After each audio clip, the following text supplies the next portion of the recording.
Hello, my name is Drew Stone, and this is the New York Hardcore Chronicles Live. What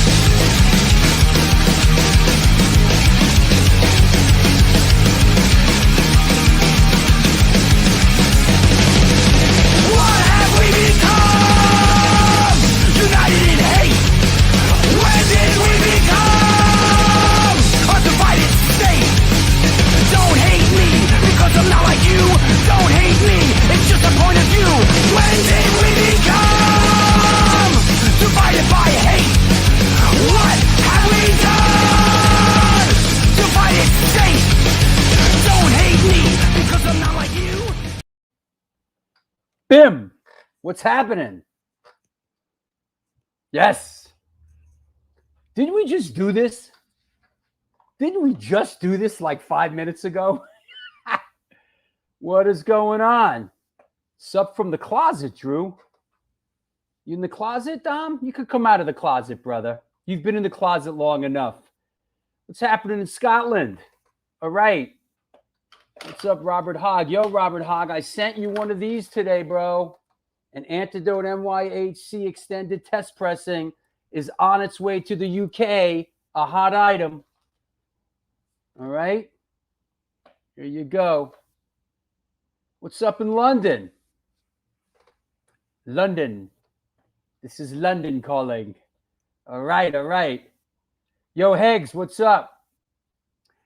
This is, once again, still, the New York Hardcore Chronicles Live, and we are sponsored by New York Hardcore Comics, The Organic Grill, the Texas Silver Rush, DTFM Vinyl Distro.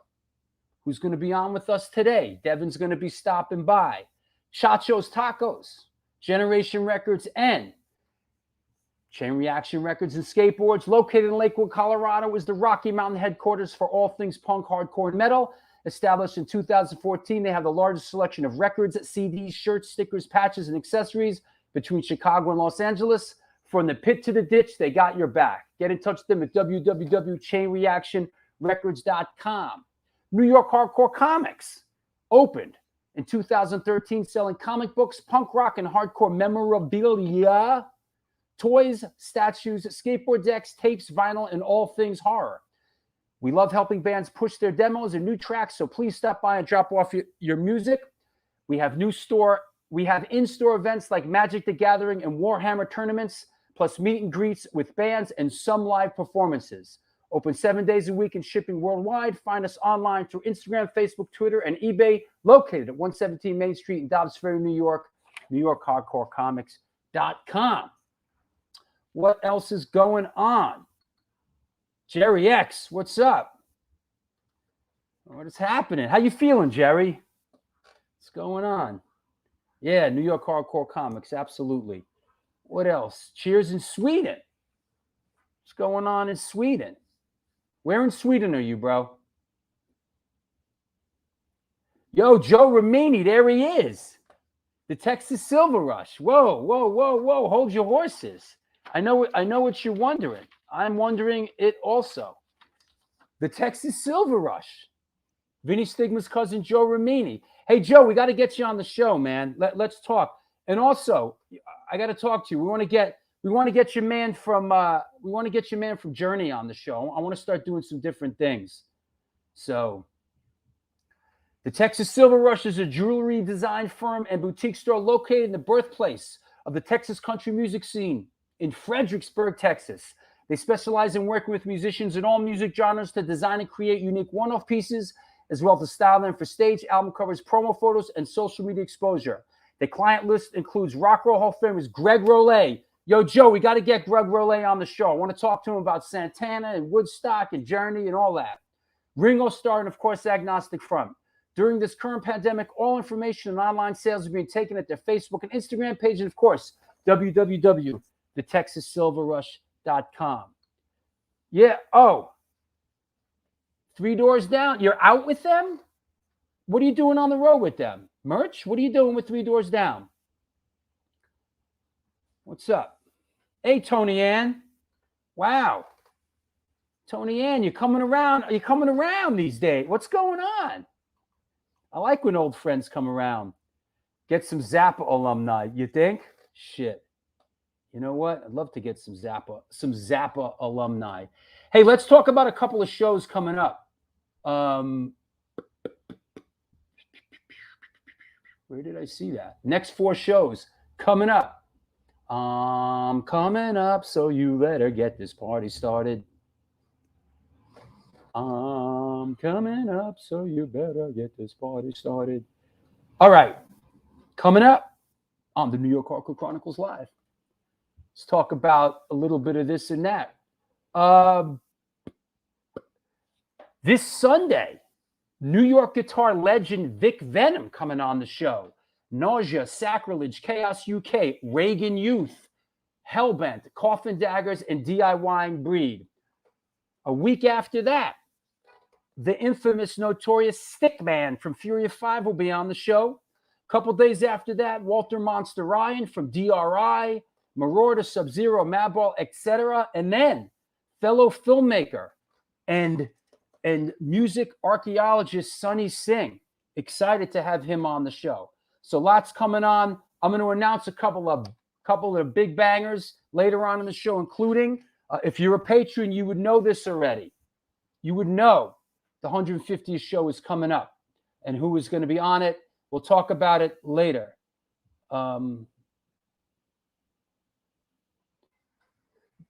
Chucky says, Drew, if my son has his football season going, I'll let you know of his schedule at Kennedy. Let me know. I'll come by Kennedy for old time's sake, right? Yo, yes, the show at Biohazard was rad. It was a great show. One of the most viewed shows we have ever done. It's done over 10,000 views. I think we're gonna bring Bobby back for his. We got to do Bobby on his own show. You know, we got to talk to Bobby. You know, just on his own. So yeah, the Biohazard show was really great. Yep. Oh, I see. Joe Romini is out with 3 Doors Down. The Texas Silver Rush. We designed jewelry for their bass player and are now enjoying the perks of catching a live shows. Well, right on.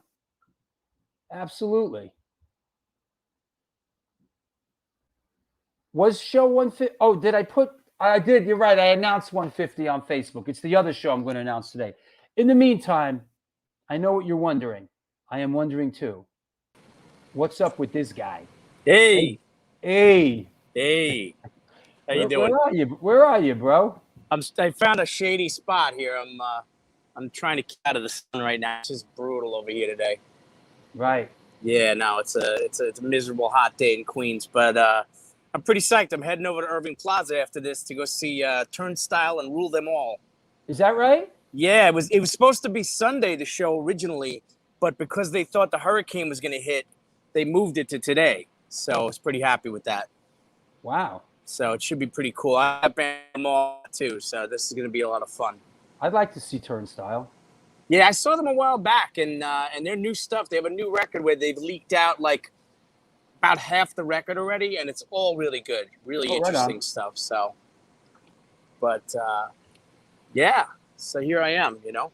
All right, what do you say we do a photo of the day? Let's do photo of the day today. We'll do Ladies and gentlemen, boys and girls of all ages, Hardcore Shutterbug photo of the day. Boom.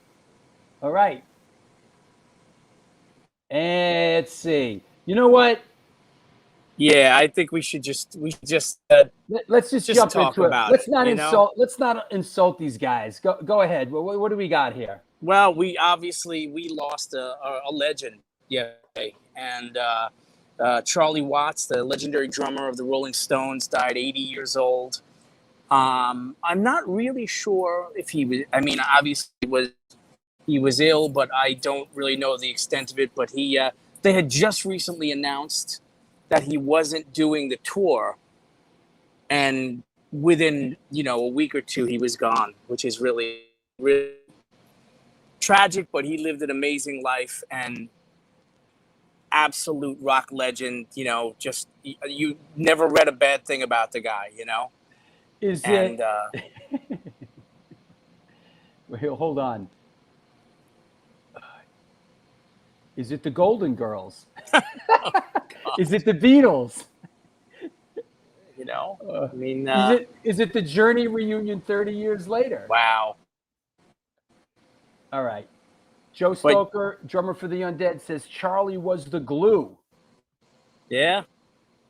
Yeah. You know, and it's interesting to see, you know, obviously whenever someone passes, you see all the other musicians' social medias and everything. And I just been loving like all these great photos from all the different years. I mean, he was like really well dressed, and he was a sharp dresser. Yeah, he was just something really cool about him, and really something. When you know, I'm glad these pictures were taken at MetLife Stadium in 2018, and they were fantastic. In fact, they were better in 2018 than when I'd seen them back in 1994. And you know what, bro? Listen, I saw them. I don't know if it's. I saw them at that tour at the MetLife Stadium. I don't know if I saw the show you saw, but you know what? They were They were You know. You're a harsh judge. You know what? Yeah. I thought they were really good the night I was very a lot of things. You know what it is?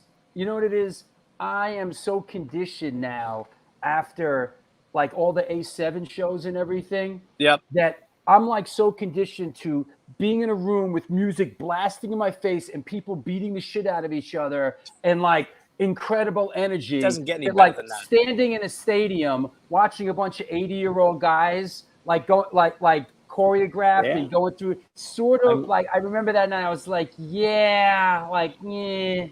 Now, listen, I love the Rolling Stones, you know. I grew up, you know, I'm part of that, you know, generation. I love the Rolling Stones. But I was thinking this today. It's like maybe they hung around a little too long because now they're in an uncomfortable position where they got to go out. This guy just passed away. They got to go out with a different drummer now. Yeah. They might have hung out a little too long, you know? Well, I mean, they had already announced they were going out with a different drummer. So this is this very same situation that literally just happened with ZZ Top like a month ago.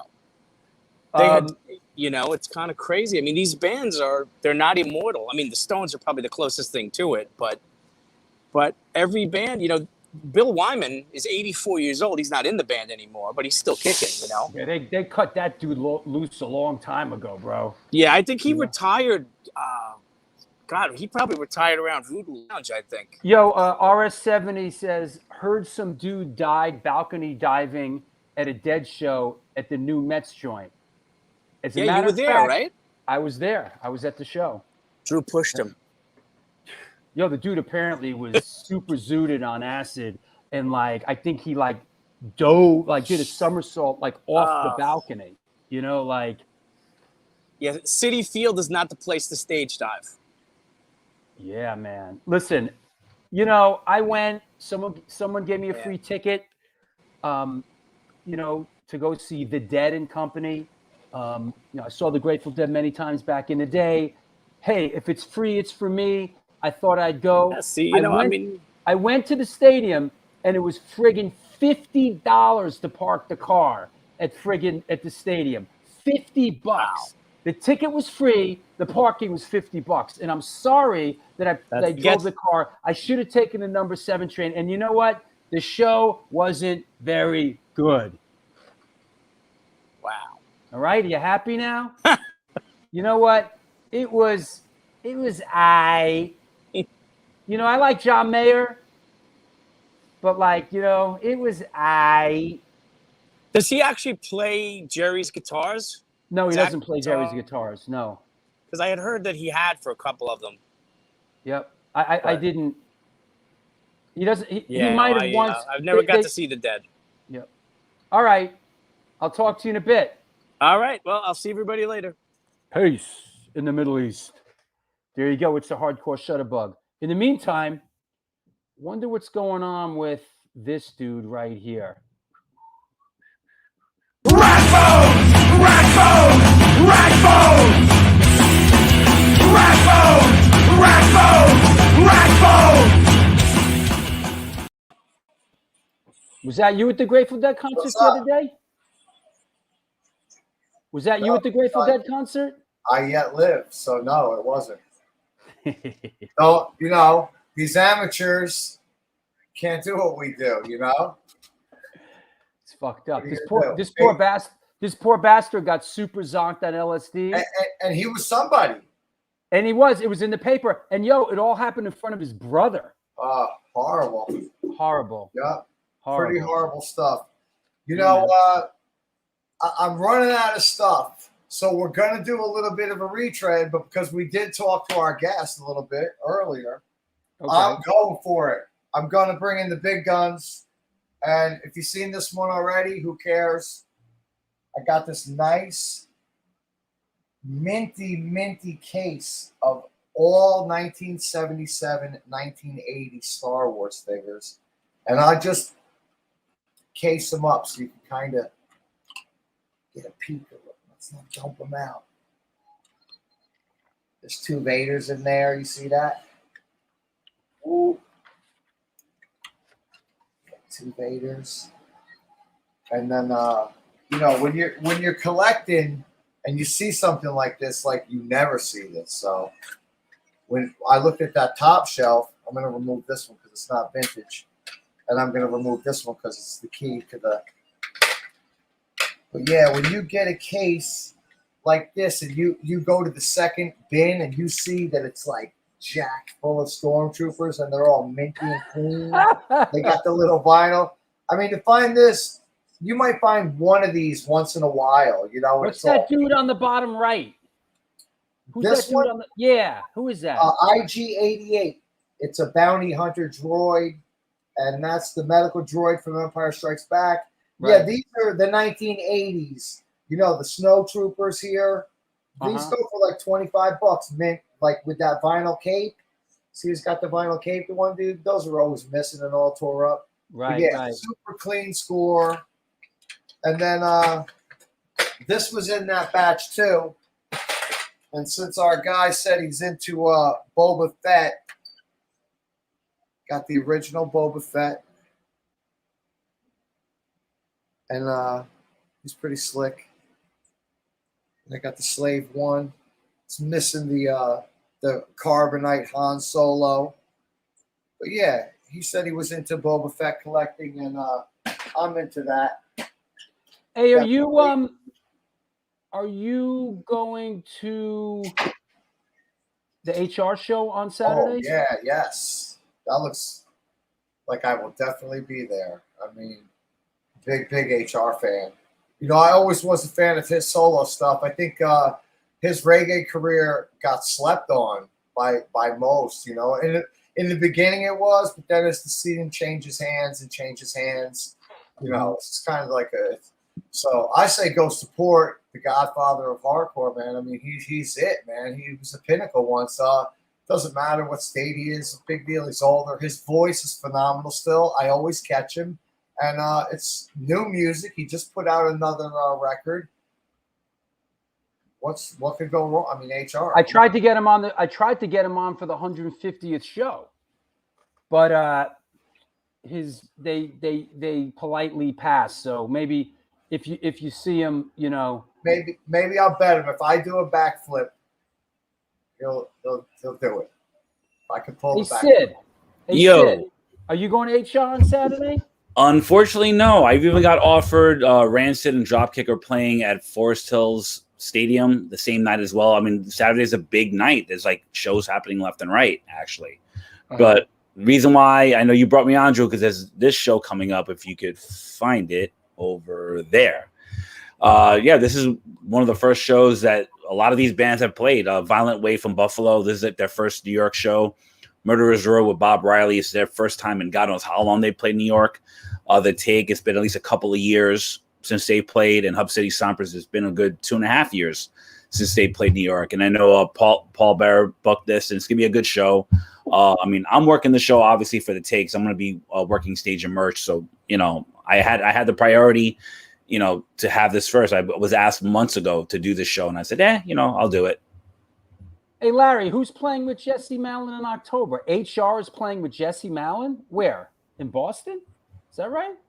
Yeah, I'm gonna come to this show. I think I want to see Bob Riley and Murder. I always hate that there's nobody checks the show, right? Like maybe if one of those shows would have been like earlier, so you could catch them both. But yeah, if you go to HR, you could still head over and see some of the mates and the fellas over in Brooklyn. You know, Yeah, I mean, it's totally two different things. And you got reggae. I said I'm not hating on either. You know, you got hardcore and punk rock, and you got reggae. I mean, I know you can have your quote unquote cake and eat it too, but at least you have choices. You know, compared everybody's going out and doing something on Saturday, whether you're going to see HR, this bill with the Take It Murderers Row, or Dropkick and Rancid. You know, exactly. Like we haven't had these choices in over 18 months, so people really can't complain. Make smart choices, kids. Exactly. That's what I used to tell my kid when he used to go out with his friends. Make smart. It's all about choices. You know, my kid made some good choices. He turned out all right so far. Hey, Rat, what's up with this? What you got? We got to wrap it up. I want to bring our guest on, but you got the big birthday bash coming up, right? Boom. Oh, it's going to be a good one, and what a show! Lots of good lineup. It's a lot of friends in those bands. And it's our first show. If it's nice weather, maybe we'll try to get that Indian summer. If we got nice weather, I'll do the booth out front. You know, that'd be cool. Come and check in. You know, here's a new flyer for that show. We're moving the A7 Circus to the Bowery Electric. The first show is Sunday, September 12th with Fang from San Francisco, Antidote, NYHC. Oh, the drama. The Last Stand, the Ice Cold Killers, Ionis, and Nothing But Enemies. It's free. Come support the series. It's going to be great. Let's do it before Tyranny sets in. Yep. Absolutely. All right. Hey, we'll see. Hey, Sid, we'll see you later. All righty. Rat? All right. We're looking forward to hear what Joel got to say, and I'm on the ride for today. We're going to check it out. See you in a bit. See you guys soon. Ragbone! Ragbone! Ragbone! Ragbone! Ragbone! Ragbone! I don't know about you, but I'm friggin' deaf after that. Actually, I am going deaf, actually.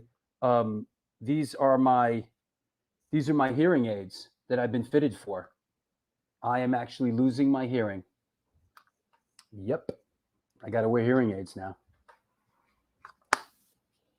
Crazy, right?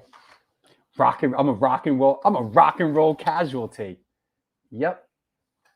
Crazy. Hey, my advice to you young kids, wear earplugs. That's about it, you know? What can you say? Wear friggin' earplugs. That said, let's bring our guest on. So here we go. Today's guest is an American journalist and musician hailing from the Garden State of New Jersey. As a drummer, he is known for his work with the Undead, Electric Frankenstein, the Sixth Chamber, Broken Heroes, the Graveyard School, and Pigface. As a journalist, he has interviewed hundreds of musicians and has authored the books From Satan to Sabbath, The Metal Interviews, The 3 a.m. Girls and More, and Black Sabbath, The Sabbath Interviews. Please welcome, coming at us from the Live Free or Die state of New Hampshire, our old friend, Mr. Joel Gausten. Hey, bro. Hey, Drew. How are you? Good. Good. How are you? Good, man. Great being here. Love the thanks, show. Man. I know. How's your hearing doing, bro? Huh? Surprisingly, it's held up. Yeah. Which, I don't know how after, 30 years of having monitors right here and all that. But, yeah. No issues. It's the rest of me that's having the problems. I've got vision issues. I got some dental stuff going on right now. So right. The hearing, thankfully, is still in good place. Good. Yeah, better you than me, man. I can't. I'm losing it. Yeah. So, yeah, but whatever. Hey, man, it's a trophy in a sense, right? At least you lost your hearing doing something fun. I think I got to trace it back to being a young teenager and never wearing earplugs and going to like really loud rock concerts, and not wearing earplugs. I mean, going out and seeing really loud stuff like as a young teenager, like The Who and that kind of, really loud. But music's always loud. I don't go, music's always been loud to me, So that said, so tell us, what's the latest? How you been doing since the zombie apocalypse hit? How did things change for you? Generally speaking, I've been okay. Most of what I do for a living is sort of pandemic ready because I work from home most of the time. So I put in typically 60, 70 hours a week from home. Most of the travel I do obviously ceased to be in the last year, and I'm typically on the road around 130 days a year for work. So that was really the big change for me. So that was the major adjustment I had to make because is it safe to ask, what do you do for work? Yeah, I'm a professional journalist. I predominantly cover the automotive industry. So I'm all over the country all the time. And the big difference in the last year was everything being switched to Zoom and stuff like this. And it was nice for me to realize I didn't have to depend on travel for peace of mind. I was always kind of addicted to travel. Like if I wasn't seeing something new, I was missing out. So having a year away from that really taught me that I had the opportunity to be more creative writing for myself and doing some of the other things I do. And I didn't necessarily need to find the high bouncing between airports and hotels anymore. Sure. The only real bitch about it was I have friends all over the country who I didn't see last year because my job. And you're also up there in New Hampshire, and I can relate to that. We've talked. I did a bit up in Vermont, and that was it started out. I was in Vermont for 6 years. The first 2 years were great. The second 2 years was and the third 2 years I was like Jack Nicholson in The Shining. Yeah, I mean the winters up here are and the summers there's no wind up here, so it's like sweltering around the clock. The weather broke my marriage for sure. Yeah, well, other things broke my marriage up here, but we won't get into that. Right. But I'll tell you what, man, I'm lucky. Nobody I love got the illness. All of my family who are spread out over the country, they're all doing well. They're staying safe. I did have some friends, especially down in Jersey, who lost family members to the virus. So of course I want to extend my condolences and my love to them. Yeah. But on a personal level, those nearest and dearest to me have been okay. So I'm ahead of the game, man.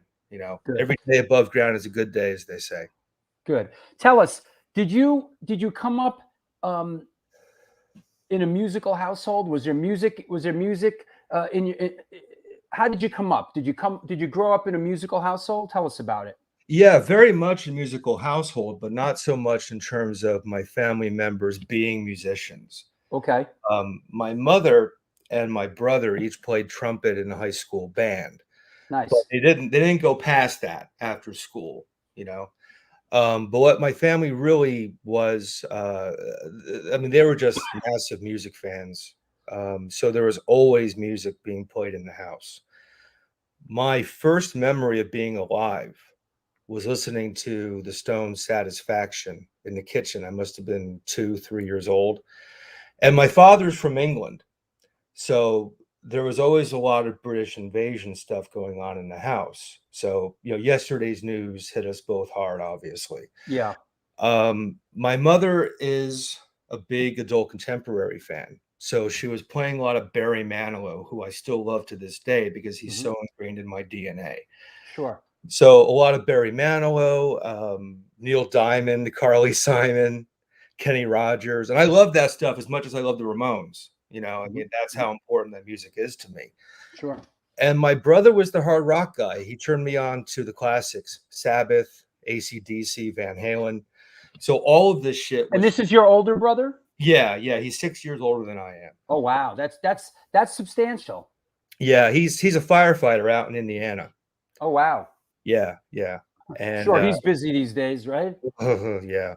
Yeah. So, all this music was circulating around the house. So it wasn't about being a fan of any particular style. It was just being a fan and a lover of music in general. And I'm that way now. When I'm home, there's always something playing here, and it's always all over the map. There's no defined taste. It's just, So yeah, my family really instilled that love of music. It was just, it was just in the air all the time. Right on.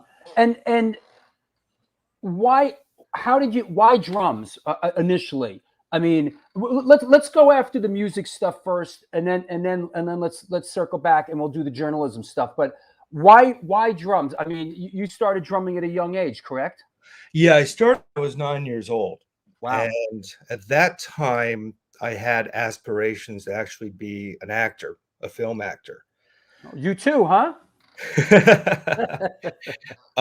My memory is still pretty good, but back then it was razor sharp. And I was a big Star Wars fan.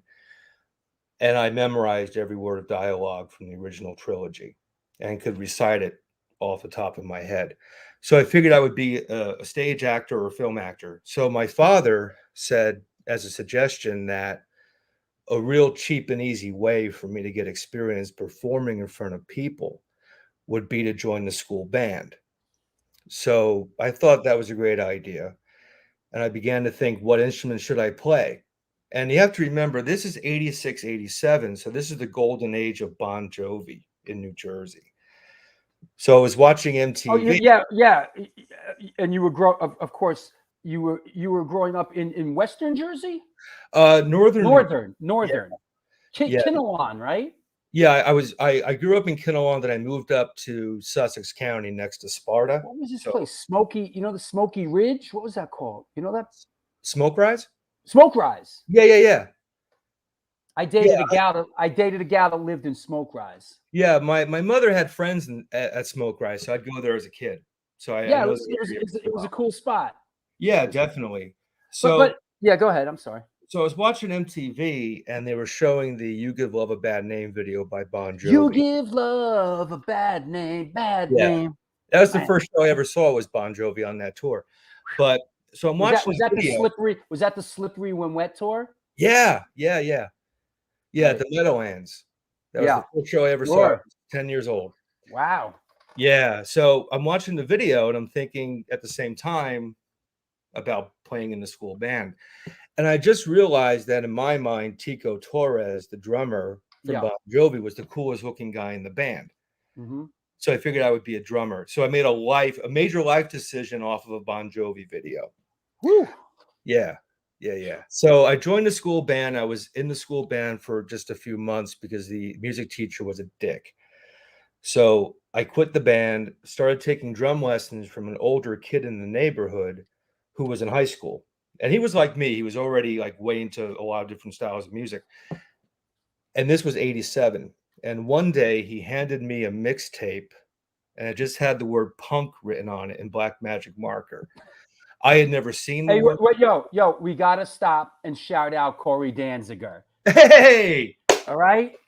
Corey. A family friend of a family friend of my family. Corey, child actor. We love you, bro. Yeah. Thanks for stopping by, man. And I know you're close with him as well, right? Yeah. Corey's great, man. Good to see you here, Corey. Thank you. Good to see you, Corey. I'm sorry. Go ahead. Corey, stick around because you might come up in the discussion a little later. Well, yeah, for sure. He will come up because we're going to get into Black Sabbath and we're going to get into your very close relationship with drummer Bill Ward, and Corey ties into that as well. Yeah, absolutely. So Bon Jovi and Tico Torres and you're playing drums, and I know at a certain point, like not too far off from there, you kind of get involved with the Misfits guys, and you're like sitting in like helping them rehearse. How did they go from like 0 to 60 like that? Well, I kind of have to preface that answer to set the stage in that in the late 80s, in that part of New Jersey, Right.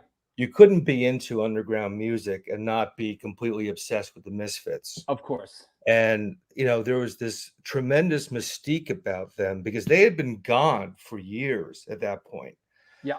So all we had were those amazing songs and the striking visual, like, for example, when Caroline put out the Evil Live reissue with the 3 coffins, Right. that left such an impression on me and such an impression on so many people my age, because it was such it was like nothing else we'd seen at the time. Who put out the thing with the 3 coffins? Caroline put that out. Caroline. Yeah. Right. That was when all the reissues came out with like Legacy Brutality and the Collection 1 and all that. But they didn't reform at that point, did they? No. This is like 87, Okay. 89. Okay, just getting my timeline straight. Yeah, Okay. yeah. And that was the time when Metallica put out the Garage Days revisited EP with the 2 Misfits covers, Which was great. Great at the time and still great. Absolutely. And also, I know you love it. It has the Killing Joke song on it, Yeah. right? Yep. The Weight, right? Yeah, that was the first time I'd heard Killing Joke, and I ended up having some adventures with those guys down the line. It is amazing how things like when a band like Metallica or, of course, Guns N' Roses, will cover a song like that, how for a lot of people it ends up being a portal, a gateway to discover the original band's catalog. And that certainly was the case with Garage Days. Yeah, absolutely. And it's probably my favorite Metallica release. I just love the sound of that record. Everything. I think I could be right there with you on that. I love that. That record was great. Yeah, totally. And the first Danzig album had come out around that time. Yep. So there was all this interest about the Misfits, and there were always these legends because we knew they were in the area. Jerry and Doyle were around, but they weren't hanging out. They were kind of hidden off at their. Now the area you're up there in northern Jersey, Vernon, New Jersey, which is where their dad's place. Their dad's place was in Vernon, if I remember correctly, right? Yeah, on Maple Grange Road. It was a machine shop called Pro Edge. And their dad had the horse track in front of it. Yes, that's right. He did. Yeah. He did. Yeah. But those guys were kind of laying low at that point. Actually, they were doing that Christian metal band, Christ the Conqueror. Christ the Conqueror, sure. Right. Sure. So there are all these legends. Trivia question: And who did vocals for Christ the Conqueror? Oh, Jeff Scott Skoda. Yeah. I interviewed him about that actually. Yeah. Yeah. Jeff's a cool guy. I've run into him a couple of times over the years. years. Always a nice guy. I mean, he was a hired gun on that, right? He just came in. Came in, got paid for the day, and just did, Yeah. That Christ the Conqueror. If you find that original package of that, which I did when I was living, strangely enough, when I was living in Vermont, there was like a record store in town, like a mom and pop record store. I went in there and I found the whole original press kit with like the cassette, the whole bit, and I bought it for like a couple bucks and put it right up on eBay and made a bunch of money. Oh yeah. Did it have the Doyle pen light? Was that what it was? Yeah, It was like it was packaged in like a plastic thing. It had like the cassette, the pen light, the sticker, the whole thing. It was Yeah. So that they were doing that stuff at the time. Sure. And I started taking drum lessons at a music store up in Sussex, New Jersey, and there was a guitar teacher there. Named Mike Waller. And I always mention Mike by name, and I thank him by name because he opened so much of my life by doing what he did. And I'll get to that in a second. But he was, in addition to being a guitar teacher at the store, he was the guy who was working on Doyle and Jerry's amps. They would take him over and Mike would fix them. Right. So I'd go for lessons and he would say things like, oh, everybody who knows Jerry enough calls him Mo. So if I refer to Mo, I'm referring to Jerry only. Sure. He was like, oh, Mo was here last week, or Doyle was just in a few minutes ago. So, it was stuff like that. So I knew they were kind of around. And fast forward a little bit to early 95 when I was 17. I started putting together shows at an American Legion Hall in Franklin, New Jersey, which was the town next to mine.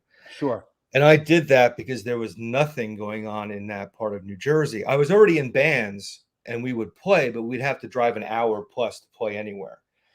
So I knew there was something missing in the area. So I started putting on, punk shows. And I did that for a couple of years. It was actually, it did pretty well. I had Warzone down once Nice. at that hall. And Ray was a nice guy. And I miss Ray. He was cool. So it was doing pretty well. And then I had delusions of grandeur one day that I would get. Good name for a band. Yeah. So I had these delusions at 17 years old that I would have the Misfits reform and do a show at my fucking American Legion Hall that had 300 people in it, So I went to the store one day. You better add a couple zeros to that back then. No, well, interestingly enough, I did end up. I know. We'll get to that. I'll get to that. We'll get to that. Yeah. Yeah. So I'm at the music store one day, and I'm bullshitting with Mike, and I shared with him my idea, this grand idea I had to be the Misfits reunion promoter. Mm-hmm. And Mike's like, well, give Mo a call, see what he says. And Mike gave me Mo's number. So that night, I call the number, phone rings, Mo answers, and I had to put the receiver like out to here. Hello. Yeah. Hello.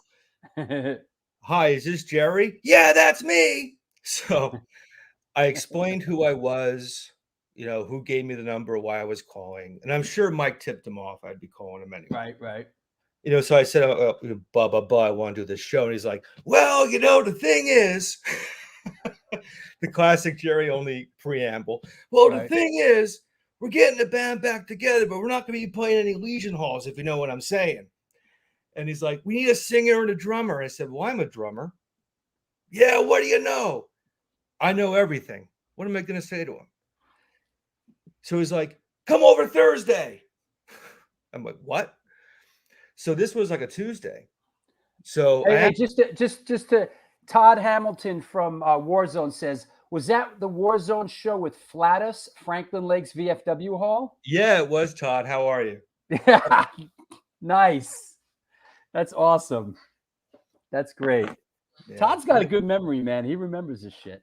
Yeah, that was a fun time. That was a long time ago. That was 95. So yeah. Okay, back to the rest in peace, Vinny Value, by the way. In addition to Ray. Back to the Mo. Yeah, back to the Mo. So Mo invites me to audition 2 days later. So I take the day off of school the next day, and I learned about 35 Misfit songs on drums. I had already kind of knew them already.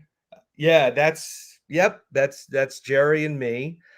Is that the set list behind you? Yeah, some of it. Just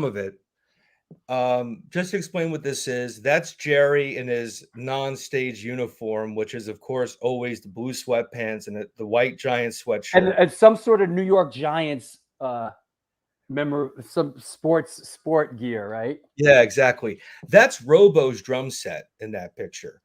A lot of people don't know this, but when the Misfits first got back together, with Jerry and Doyle post Danzig, Robo was part of that. He was actually drumming for them. And I don't know what happened. Obviously, something happened because they're looking for a drummer. But that's Robo's old kit. And you'll notice where the rack tom is, that's actually a floor tom. Yeah. They mounted up. So, I mean, the drum set was ridiculous. And I'm 17 with green hair. And, so I learned 35 Misfit songs. And the audition comes around. My parents actually drove me up to Pro Edge. I didn't have my driver's license yet. I was so young. And, Jerry answers the door dressed as he is in that photo. This photo is actually from a few days later, or maybe a couple weeks later. Is that Graves holding the mic? No, that's Eric Weiss. He was one of the guys who was hanging around at the time. He ended up managing Electric Frankenstein, who plays into my life a little bit later on. But I go up to where they were rehearsing, which was this room here that you're showing. It looks like a teenage boy's bedroom from 1985, doesn't it? That's great. I mean, I remember their rehearsal room back then. I remember the rehearsal room before this, but yeah, they had a cool rehearsal room with all the shit on the walls, And, yeah, totally. And let me also say that I cropped this photo. I had to crop Doyle out of this photo because Doyle's not wearing makeup in this photo, and Doyle has asked me personally to not put pictures of him up with no makeup. So I just I don't want Doyle to get upset. So I cropped him out. But Doyle is standing right next to him right next to the singer here with no makeup on. You know. Yeah, yeah. Well, here's the funny thing about Doyle. So the first night I jammed with Jerry, I get myself behind the kit, and Jerry's like, "What do you want to play?" I said, "Well, how about we play Martian?" Cool. So we go through. I turn into a Martian. He cracks a big smile because I nailed it. I mean, I really studied this material. And he's like, "What else do you want to play?" I'm like, "Just call him out." So Mo and I played like 10 or so songs. The door opens. Doyle walks in with his guitar. Comes over to me. Mr. Sunshine walks in. Yeah, he comes over to me. "Hey, I'm Doyle." And then puts on his guitar. And the three of us played for like an hour after that.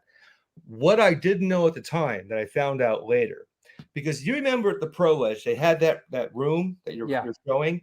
Yep. And then outside they had that huge conference room with a big long glass table. Yep.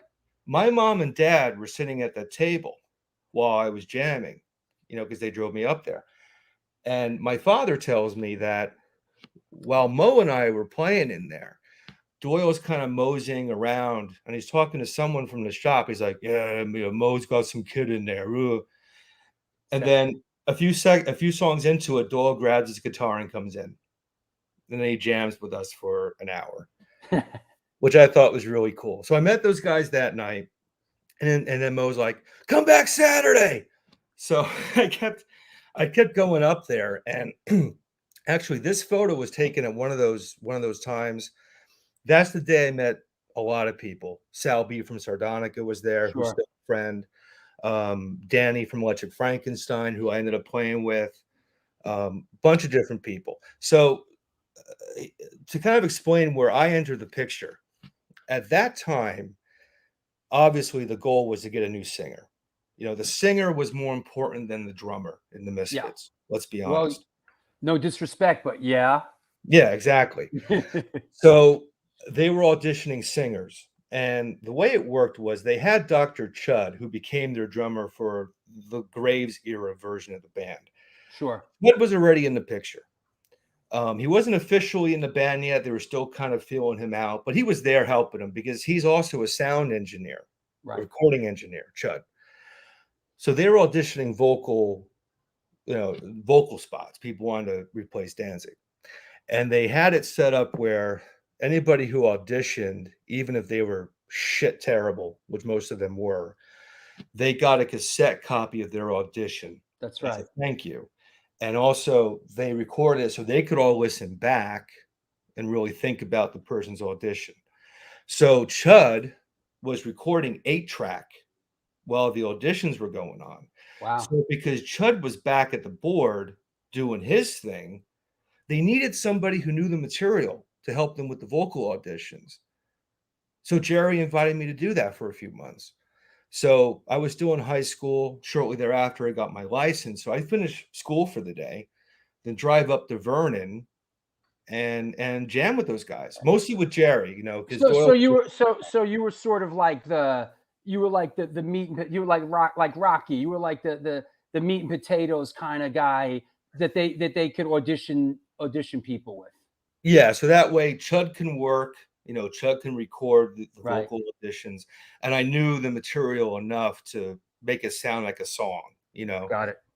So now, how does this come into play? I mean, I recall this. Wasn't this the first show that they did? Kind of, or was there one before it? But this was like the big return of the Misfits. Here it says featuring Jerry Only, Doyle, Michael Graves, and and of course it is a Joel, Gausten production. Yeah, it wasn't their first show. It was their first local show. They had done the Resurrection tour. This show was the finale of that tour. What had happened was I was hanging out with those guys quite a bit in '95, pretty regularly. I'd even take time off of school to like go with Jerry to have lunch with Basil Go-Go's and stuff like that. And my parents were cool with it. They were like, go, you have the experience. You know, you can go to class whenever. Just go out there and do this. You'll remember this more than your school. And I thought that was awesome. So Doyle was driving. It was Doyle driving, Jerry, me, and their brother Kenny, Yeah. their little brother, who was Rocky. manager at the time, Rocky. Yep. And Jerry just had a boo. He's like, "Hey Joel, want to put on a show for us at Action Park?" So they cut me a check, you know, a decent sized amount of money under the Christ the Conqueror bank account. Right. And they went on tour. And the stipulation was, Joel, you do everything. And we just want to show up and waltz in and play the show. Right. So I was 18 going on 19. A lot of bands on this bill, man. Yeah. Yeah. Didn't you? It looks like it's a little overdone. Why do you need 1, 2, 3, 4, 5, 6, 7, 8 opening bands? All right. There's a reason for that. Why? Because it was all day into the night? Yeah, it was an all-day show, and the overhead was steep. Right. So, you know, some people might shudder when I say it was like a ticket kind of thing, but Jerry's idea was, look, if these guys want to be on this show, they got to fucking put the work in. Because where else are they going to play for 4,000 fucking people? Right. So he's like, look, here's the $13 ticket. You guys keep $3 ahead, and you sell these, and you give us the rest. There were some people on the show who were kind of like, you know, and but it made sense because the overhead for that show was unreal. Sure. And we were all kind of biting our nails, you know. I mean, those guys had families and things to worry about. And I was 19. I didn't have any fucking money. I was working at a Sam Goody, you know. Right. So that's what we did. And we met the overhead. We all made a little bit of extra money too. It worked out fine. But yeah, it was an all-day show. Blank 77 were really the breakout band of that day. Jerry really liked them, and he ended up booking them for some shows with the Misfits later on. Squiggy was my band at the time. I had to put my band on the bill. And, you know, the Fiends, I ended up playing in the Fiends. Yeah, I mean, we all, you know, Sardonica, of course. I mean, I was on the road with them in '97 with them and the Misfits and the band I was managing, Sub-Zero. We did a whole European tour. So I got to know the Sardonica guys, you know, Sal B and them. Yeah, Al Baril says that's pay to play. I don't disagree with you, Al. I really don't. I would have done it differently in hindsight, but that's what it was, you know. And the bands who were diligent did really well, you know. And it took the responsibility away from us from having to help the bands out because believe me, that overhead was nuts because it was a huge pavilion. Held 4,000 people. We booked Roseland Sound Guy, if I remember correctly, to do the sound. You know, and we had Ed Repka. That's an Ed Repka. Well, I wanted to tie in Ed Repka because the last show we did, the Biohazard show, his name came up. The artist Ed Repka, who did the first Biohazard record, did the Biohazard symbol. Of course, he did the Megadeth stuff and a lot of other stuff. So here is the artist Ed Repka. Actually, you know, once again, coming up, you know. Yeah, Jerry and I was with Jerry when he got that artwork from Ed. I met Ed, and that became the tour shirt and the poster. I think isn't Ed a Jersey guy? I believe so. Yeah. Yeah. Because I see him. Yeah, we see him all the time. Hey, Pat Duncan. Whoa, hold your horses. Pat Duncan, wow. Pat Duncan, legend. Pat Duncan, legend. Wow. Let's pause the show and take a moment for Pat. Without Pat Duncan, most of what this show encompasses would not have taken place. This is an honor to have Pat on the show. Wow. Pat, thank you, man. Hey, Pat, I hope you're well. Yeah, man. It's like God just entered the room. That's great. Joe Stoker from the Undead says, I have that poster signed by Ed. Real nice guy. You know, the thing with Ed, I see Ed, he does the Chiller Theater Con, you know, in Parsippany all the time. And we go out to that all the time. He's there like every single one, you know. So, but let's move on. after that, soon after that, you joined the Undead for on and Yeah. off for like a 10-year run, right? Yeah. I mean, and let me just ask: is that a little weird to go from you're hanging with Misfits and then you're in with Bobby Steele? I mean, wasn't there like not so great blood between all those guys? Yeah, that's their fucking problem. Yeah. At the Okay. at the end of the day, Bobby offered me a gig, and Jerry understands the value of taking a gig, you know. So that's all that was. And I didn't, raise the issue. It's like, look, I can get along with all of you guys. I'm probably the only person who can get along with all those people. Yeah. But yeah, I met Bobby in the course of promoting that Action Park show because there was a digest, an email digest at the time called Misfits, the Misfits Bible. Yeah. And I was using that to promote the Action Park show, and Bobby was always on it. So I was still booking these American Legion Hall shows, and Bobby was doing a band at that time called Times Square. Right. Do you remember the band from New Times York? Scare, right? No, Times Square, like the Times place. Square. Okay. Yeah. And do you remember that band called the Devil Dogs from New York? I peripherally, I mean, of course, the name because I remember seeing them on a couple of posters by Kozik, I think. Yeah. Yeah, Part of that and whole. yeah, but I don't know what they I know I saw the band. I don't know who they are or what they sound like. They were kind of like a Johnny Thunders kind of deal. Okay. But their drummer Dave was playing with Bobby in Times Square. Mhm. So I figured, what the hell? So I emailed Bobby. I said, hey, I work with Mo and Doyle. I do this VFW hall. Let's talk, So he calls me right away. We start talking and we hit it off. Like I got along well with Bobby. And it may have even been that night or maybe the following night. I ran into him in person at an Erie Vaughn show. At the time, Erie was in a blues band called Big House. Right. He had left Danzig and started this other band. So we And ended up. now he's doing a country thing, right? Yeah. And Erie's, it's his birthday today. It's Erie's birthday. And Erie's a great guy. I met him through Mo ages ago. Right. He's another one that went to high school with Doyle. Yeah. And Steve too. Yep. Steve Zing. Yep. Yeah. And Chud, who was the later drummer, he went to school at the same time, roughly, with those guys. Right. So I got on really well with Bobby. And then I booked Times Square. Times Square played my Legion Hall, and it was cool. And then a mutual friend of ours had a family member who had cancer or some terrible illness. And this guy wanted to do a benefit show. And I was playing in two other bands at the time, Broken Heroes and Squiggy. We were already on the bill, and he wanted the Undead. Bobby agreed to it, but he didn't have a band at the time. Broken Heroes and Squiggy. Can you hear me okay, Drew? Yeah. Okay, I got a little bit of feedback there. Yeah, that was my fault. Oh, no worries. And so the guitarist in Broken Heroes, fellow named Anthony, volunteered to play bass and in the Undead. And I can't remember if Bobby asked me or if I offered, but I ended up being the drummer. So we were the Undead for the day. Then a few months later, Bobby got some show offers and still didn't have a band. So he brought me back, and I brought in a kid I knew from college, Ronnie, a guy named Ronnie, to play bass. That lineup lasted about a year. And then I stopped playing with Bobby because he wanted to tour, and I was in college at the time. I was working. It just didn't make sense to leave for 3 weeks to play with the Undead.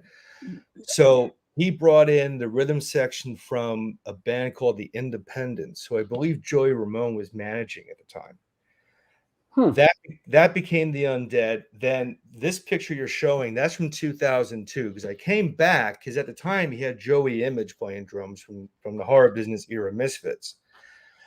They had some sort of a problem. He kicked Joey out, brought me back, and this lineup here is myself, Bobby, and the bass player Roxy Michaels, who's no longer with us. That photo was taken at Don Hills in the city by Frank White, who's a of course. Yeah. Frank White, legendary L'Amour's photographer, legendary, dare I say, heavy metal photographer. Yeah, and a really cool guy. And so he was friends with Bob. Yeah. He photographed that. We were opening for Jane County that night at Don Hills, and it was a pretty decadent scene, as you can imagine. Yeah. You know, Yeah. so I do that era. I moved to California for a few years. I come back and I tell Bobby I'm moving back to Jersey because I had a job opportunity out there.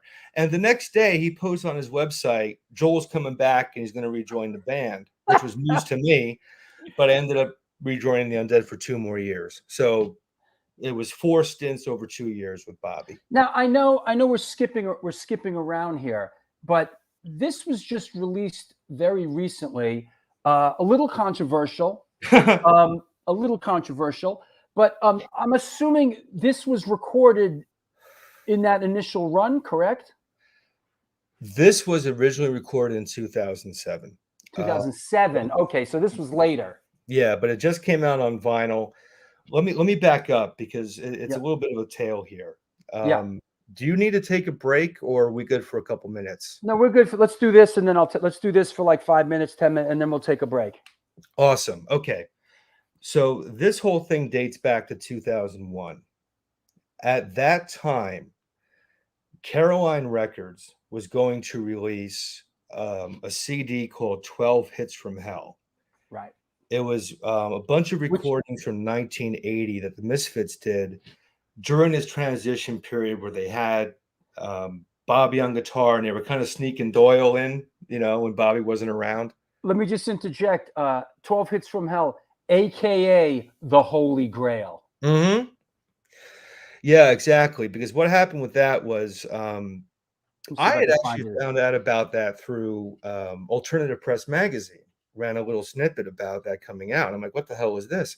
Because they marketed it as the 5-piece, you know, 2-guitar version of the Misfits with Bobby and Doyle.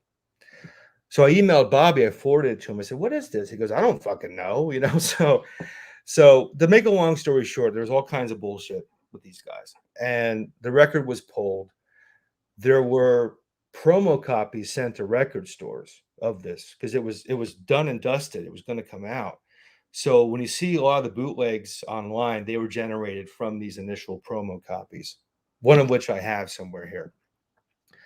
So that was the end of it. You know, it never came out, which is a shame because I think it's the best sounding Misfits recording ever. And it really, the 2-guitar sound really works with them, actually.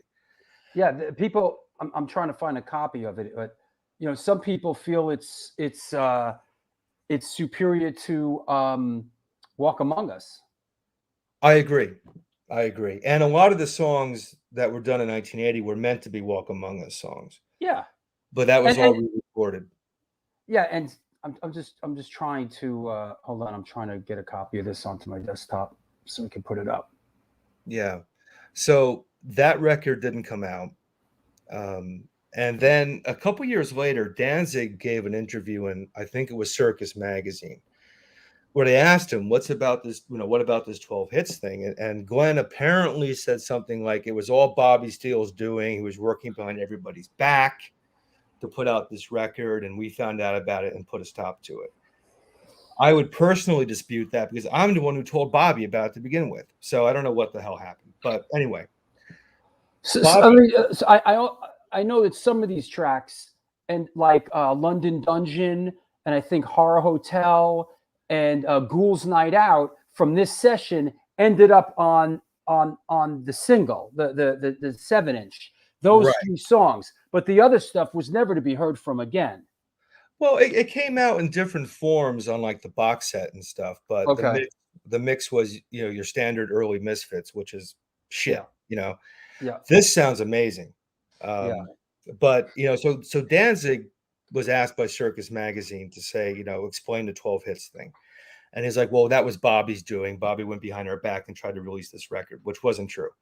Right. So Bobby heard that, lost his fucking mind, and said, well, you know, he said, hey, man, if Glenn's saying that, I am going to do my own version. So that's what happened. We did our version. We recorded the entire record, start to finish, the same track listing, had it as a stream Halloween of 2007 on the Undead's then website, and it got a whole shitstorm and all that. So I thought that was the end of it. And then earlier this year, Bobby's label Postmortem put it out as a digital release. Right. Then there's a label in Germany called No Balls Records. No Balls Records. No Balls Records. It's run by and they did a yellow vinyl release of 138 copies. Right. Yeah. So let me put this up here. See if I can find it. Hold on. I don't know where Yeah, it why went. don't you save me one of those? Save me one of those motherfuckers right there. Well, this is your copy, Drew. I'm going to give this to you when I see you at the Bowery Electric. Can you see the track? Thank you. Yeah. Yeah. See, it's the same track listing as the original 12 hits release. Is that the yellow vinyl? Yeah. So explain to me what's the sense of making 138 copies of something? The Misfits song, We Are 138. I know, but 138 copies, bro. That's like. Oh, yeah. Let me address that because that turned into. I mean, they just sent me 138 test pressings. You know what I mean of our new shit. Like. Right. Well, No Balls, they specialize in very limited edition things. Oh, I see. They did a Ramones record. They did a record with Lemmy that was like that. They did a bunch of Dwarves records that were like that. So it's their thing. So they did 138 copies. Okay, and the way it works out is, as part of the deal, let's say for the vinyl release, Bobby and I each got a small number of personal copies. Sure.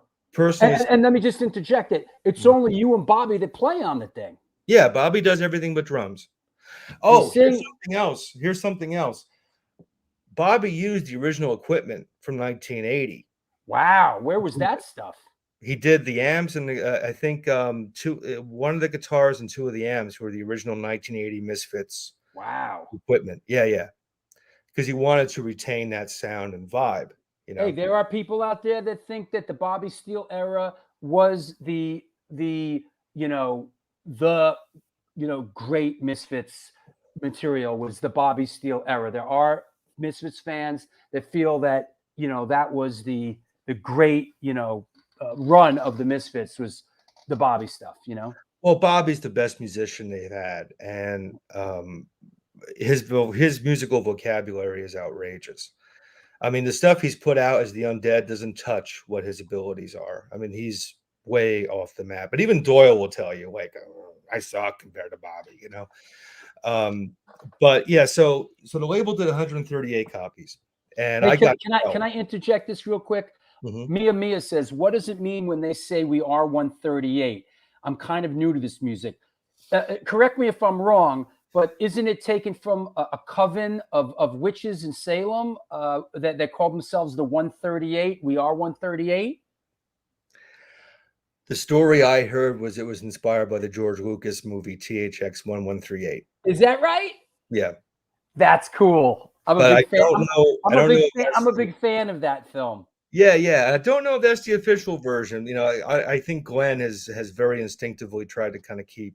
Sure. He's not too much into being his own reviewer and discussing influences. Never. But that's what I heard. Because when they say the eyes of Tagger, apparently what the lyric really is in the eyes of Cyborg. So it makes sense that makes sense. Right. At the time. And of course, THX 1138 was sort of the student film directed by George Lucas. Yeah, I think Robert Duvall's in that, isn't he? Robert Duvall's in it, and then of course. Anybody out there? Does anybody out there know the film that George Lucas directed after TH1138? I do. Let's let some of these people let some of them chime. Let some of them go to Wikipedia and chime in. I rewatched that film on a plane recently. It's still a very great film. Really, really great film. Absolutely. Better yet, what was the film he directed after THX 1138? And what town did it take place in? Where did that take place in? So all right. So okay. So back to the vinyl thing. Yeah. So we pressed it up. The label makes an announcement. We've got 138 copies of this coming out Friday the 13th. So he announced it a week before. Right. Available for pre-order, which means he's going to start shipping it on the 13th. It's for sale now. There's 138 fucking records. Don't sleep on this, They sell out in a day. Well, of course. And a lot of people. My crappy band my crappy band could sell out 138 records in a day. Yeah. I mean, and It's you know, nothing. Yeah, you know. Yeah. you got those Misfits hardcore types, man, who will collect anything. Yeah, for sure. Yeah. So I mean, the record, it's it's from Germany. It's 35 euros plus shipping to the US. So a lot of these guys were spending $100 to get the record. The first complaint was the postage was too high. Here's a news flash: No Balls Records in Germany is not Amazon. All right. Right. The guy's got to pay money to ship the record to you in Wyoming. So, deal. Number one. Number two, people were saying that we actually pressed more than that, and we're holding on to them so we could sell them at a higher price later. No, there were 138 hand-pressed copies. I got 12 of them. Right. That was my payment for being on the album. I get a percentage from the digital sales, which is, whatever that's going to be. Yeah. But, here, you know what that is? Here, my change cup right here. My most recent change. It's right. Here's your digital cup right here, brother. My fucking change cup. My most recent royalty statement was 17 cents. Jesus Christ. Rock and roll. Yeah. So people were pissed off about it. And we tried to say, look, we only did 138 of these things. Now, Bobby's going to have copies. I have copies. 5 of them are already spoken for, including yours. I want to make sure you get a copy, Drew. It's possible in the future, Bobby and or I may decide to sell a couple of the personal copies at a price that we feel is reasonable based on market demand. I don't know yet. I haven't made that decision. But there's nothing nefarious going on here. It was just a fan of ours who runs a cool label. Let's do something. Keyword nefarious. Yeah. Let's do something special. Let's put out this limited thing. The fans ate it up. It shocked everybody because, these days nobody really buys anything, but the Misfits people are special people and the Undead fans are special people. And I thank them. Absolutely. I see stuff out there from collectors, they're like, 30 different versions. This is the yellow one. This is it. I have to, people have to. Yeah. I'm like, man. So we're going to try to do a second pressing, probably with a different cover to that makes sense. Accommodate, the people who missed out, because we really do feel bad about it. We weren't trying to screw anybody over. Sure. We didn't anticipate, because it's always best to have low expectations when you do anything. Especially on a German label during a pandemic. You can't expect things like that to take place. But we were very successful, and we thank everybody who bought the record. We hope they enjoy it. But yeah, so that came out finally. I'm really happy to hear it on vinyl. It sounds great on vinyl. I bet. And it's cool to have a full-length record from the Undead, because I've done some EPs with Bobby over the years. This is the first full-length album I've been on with him, and it was recorded 14 years ago. That's awesome. And and good for Bobby, man. He's a rock and roll soldier. He's been in the game so long, man. He deserves his accolades. Hey, let me take a break. Let me do some sponsors. I want to bring a sponsor board, and we'll come back in a couple minutes, and we'll talk about your journalism career. Okay, great. Sounds good, Drew. Okay, what's happening? This is the New York Hardcore Chronicles Live. And yes, Joe Stoker, drummer for the Undead. The film is American Graffiti, and it was Modesto, California, which is where George Lucas grew up. Yes, Chris Hoffman, Modesto. Good guess on Bakersfield, but it was Modesto. So yes, sirree. This is the New York Hardcore Chronicles Live, and we are sponsored by New York Hardcore Comics, The Organic Grill, DTFM Vinyl Distro, Generation Records, Chain Reaction Records, and Chacho's Tacos. Located in Corpus Christi, Texas, Chacho's Tacos opened the doors in 2001, home of the almighty Chacho's Taco. The Gutierrez brothers cook up an incredible home-style Tex-Mex food, and this month they're celebrating their 20th anniversary. They've been supporting underground music since the beginning, and in their own words, we ain't stopping anytime soon. Touring bands at play. Corpus Christi, Texas. Swing by and get a home-cooked meal at Chacho's Tacos. We got you. The underground scene will never die. Please follow us on Facebook or on Instagram. Also, right here in La Ciudad de Nueva York, Organic Grill. It's a vegan restaurant located in East Village of New York City at 123 First Avenue, featured in New York Magazine, New York Times, and the one, the only, Veg News. Their dishes have won numerous awards, including Best Veggie Burger. They make their own. I gotta ask Vlad, is there an award? Is there like a Best Veggie Burger award like the Oscar? They make their own cheeses, sausages, and burger patties, and every dish on the menu can be made gluten-free. So I know you're out there, you gluten-free motherfuckers. This year, they're celebrating their 21st anniversary, and they're all about having a great time while enjoying amazing, clean food. Yo, they're now open. Yo, listen, you know what? They're open now. Go down there and buy some gluten-free food, will you? The shit is yummy. It's good stuff. Absolutely. For all you gluten-free motherfuckers. That's right. Hey, I want to mention a couple of upcoming shows. I want to announce one that if you were a patron, you would know this already. And I'm sure, listen, support this show, eh? Don't just be a taker. There it is. The show needs your support. So it makes this show happen. Seriously. I'm not doing this for my health. Support the show, please. There's a couple ways to support the show. There's a Patreon page. I put up some new content today, some biohazard stuff, never before seen. Join Patreon. It's $2 a month. There's a $2 tier, a $5 tier, a $10 tier. We go out and do the Drew Stone Cinematic and Music Walking Tour. We do 10 questions. We do a lot of stuff. So join Patreon. If not, there's a PayPal address there. Contribute to this show, please. It's what keeps things going. Also, there is a merch line underneath. You can see. Perhaps you want to own the New York Hardcore mug. You don't get the ginger tea, though. The New York Hardcore mug, the New York Hardcore shower curtain, the Do Good Things, the Good Things Will Come to You line. There's some Antidote NYHC merch. Please support the show. There's a super chat also. If you have a burning question that needs to be asked, and it must be asked, another way to contribute is through super chat. Let's announce a couple of shows. Let's do this first.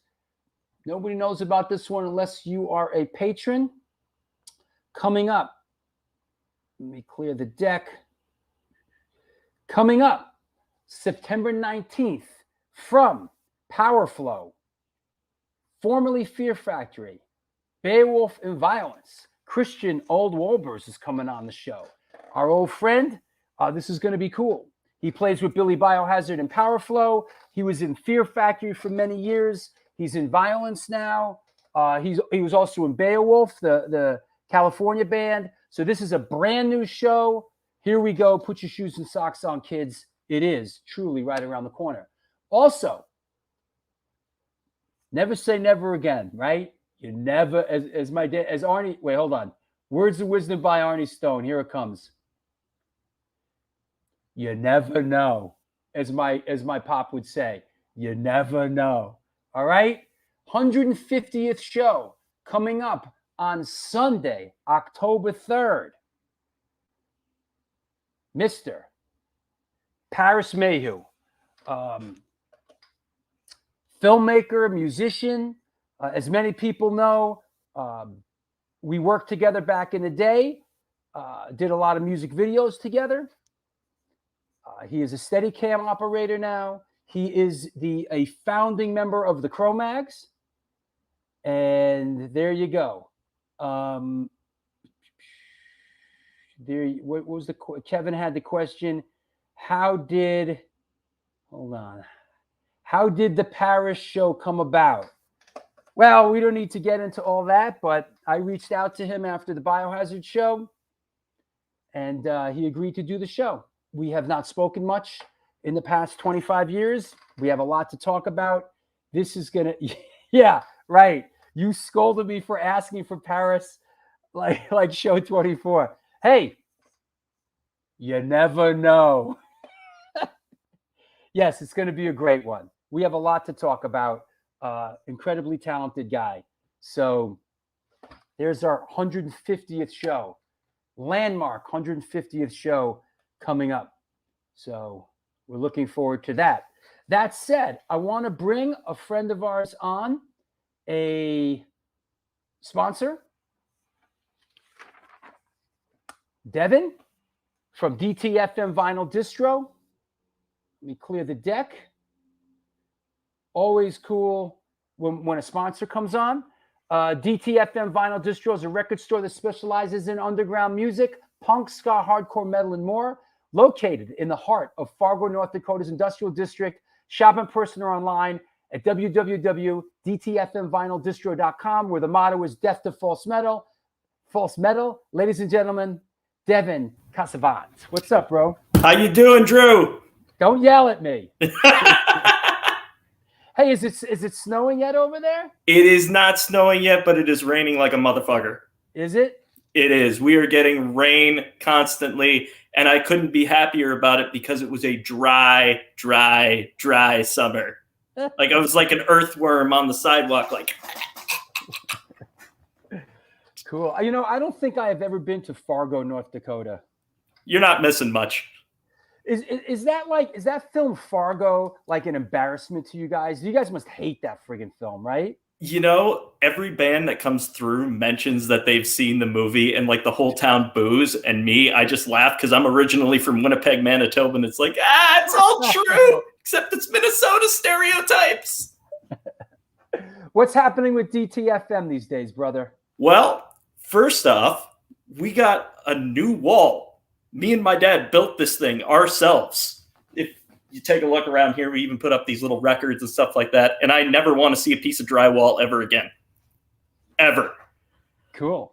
But as you know, the store was kind of on and off open. It was always open for online orders because, you know, I had some family issues. I didn't tell you this, but I got into a car accident recently and my car was destroyed. What the hell else are you doing in Fargo, North Dakota, bro? It's like, listen, bro, I live in Manhattan. I don't get into car accidents. You know, I got to worry about other things. But what else do you do in Fargo, North Dakota? You get into a car accident, right? Pretty much. But now shows are starting up again. We're going to have a record fair in October, which I'm really excited about this year. It's happening at a brewery, which I don't know if you know, but Fargo is like the drunkest city in America. Is that right? That is right. Statistically, look it up. If memory serves, William H. Macy buried the money in Fargo, but the rest of the movie took place in the Twin Cities. It took place in the Twin Cities and in Brainerd. Ooh. Which is like a spot on the map in Minnesota. Most of that movie took place in Minnesota. I think the only thing that took place in Fargo was the wood chipper. Oh, that scene was fucked up, man. It was bad, dude. That was worse than the scene in Casino where Joe Pesci and his brother get beat in a cornfield. Yeah, that was tough. How far away is Mount Rushmore? Mount Rushmore is probably like a 3-hour drive. Have you ever been there? I have never been to Mount Rushmore, believe it or not. Hey, don't feel bad. I've never been to the Statue of Liberty. No, just kidding. I actually have. I have. Hey, I wonder if Sid the Kid. Hey, Sid, Yes. have you ever been to Fargo? I've drove through it, but I've never stopped in it. Right. I mean, at least I can say I did go to the Statue of Liberty when I was 10.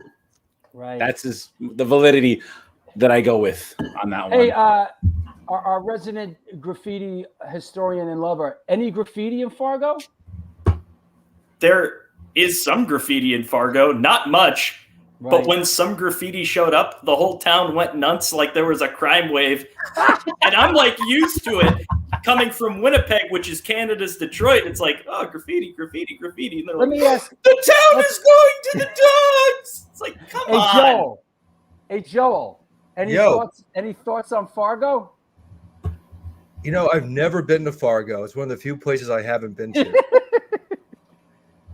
But now I know, you know, there's a destination out there, so I have to make it out. The two places I want to go to before I kick off is Fargo, North Dakota, to check out this operation, and I want to go to Corpus Christi, Texas, to eat this Chacho's taco. I want to eat one of those tacos. Yeah, I want to destroy one of those. I want this. Oh, Hegs is moving there. Right on, brother. Have a day. Nice. Have fun in the winter, man, because it's going to be fun for you. Yeah. Just like The Shining. That's funny. Cool. All right, Devin. Well, thank you so much for being a sponsor, man. Couldn't do it without you. Love doing it. Anybody you want to shout out?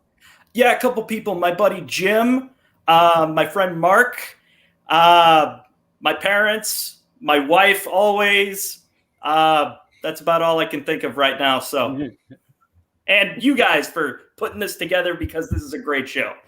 Thank you so much. And I mean it, man. I couldn't do it without sponsors like you, bro. I really, really, really mean it, man. Thank you. I love sponsoring, dude. I love it. Thank you. I'll talk to you soon, brother. Later. All right. Hey, Sid, we'll talk to you in a bit. All righty. All right. And we're back. Hey. Hey, quickly, you know what? I want to get into the journalism stuff, but I want to talk about this a little bit. And this is Pigface. And tell us a little bit about how you got involved. We've had Martin Atkins on the show. Great guy. Of course, he's the point man in this whole Pigface thing. How did you get involved with this circus?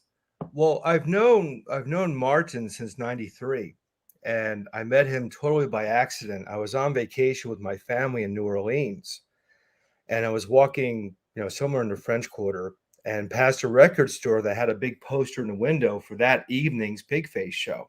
Right.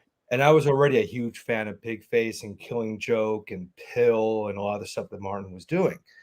So I went to the show. So this was February of '93. And that particular Pigface lineup was incredible. Just an amazing group of people, many of whom I've come to know over the years. And I met Martin out in the street. And I was, I think, 15 at the time. Wow. And he and I started talking, and we're still having that conversation 28 years later. So I came on board in 2001, originally with Pigface. That photo was from 2001. That was taken by Frank White. That's another Frank White. Oh, wow. Right. Yeah. He just happened to be there. And that was at the Limelight. Of course. And I actually remember this show at the Limelight. Were you there? No, but I remember there was a lot of I wasn't there, but I remember, it came across my radar screen and there was a lot of fanfare attached to it. Yeah. Well, the whole thing with Pigface is it's this revolving door of musicians. Right. I mean, they've had hundreds of people over the years, Joe Biafra, Flea, Trent Reznor. And that's part of the allure of it, is that Martin sort of cycles a lot of people through it. You don't know what you're going to get. It keeps it fresh. It keeps it interesting. Absolutely. Some of the people in that photo, the guy holding the guitar, that's Chris Haskett from the Rollins band. Yeah. The guy in the left there in the back with the rosy cheeks, that's Chris Connolly. He was from Revolting Cocks and Ministry. The real cool dude in the front in black, that's Charles Levi. He's from My Life with the Thrill Kill Cult. Right. And there's me strategically placed behind the two scantily clad young ladies in front. Right. And so you sort of that what year was that? That was 2001. Then I came back. Martin invited me back in 2016 for the 25th anniversary shows out in Chicago. And here's another one. This one is 2019, correct? Yeah. And that was some of the same people from that photo. As a matter of fact, this photo and the photo you. Oh, there's Randy. Isn't that? That's my dude, Randy Blythe, right? Yeah, Randy was on the tour. These photos are one day apart from being exactly 18 years apart, and they were both taken in New York City. But yeah, the 2019 photo you just had up, that's Randy Blythe. He did that tour, and he's a great guy. That photo also has Andrew Weiss from the Rollins band.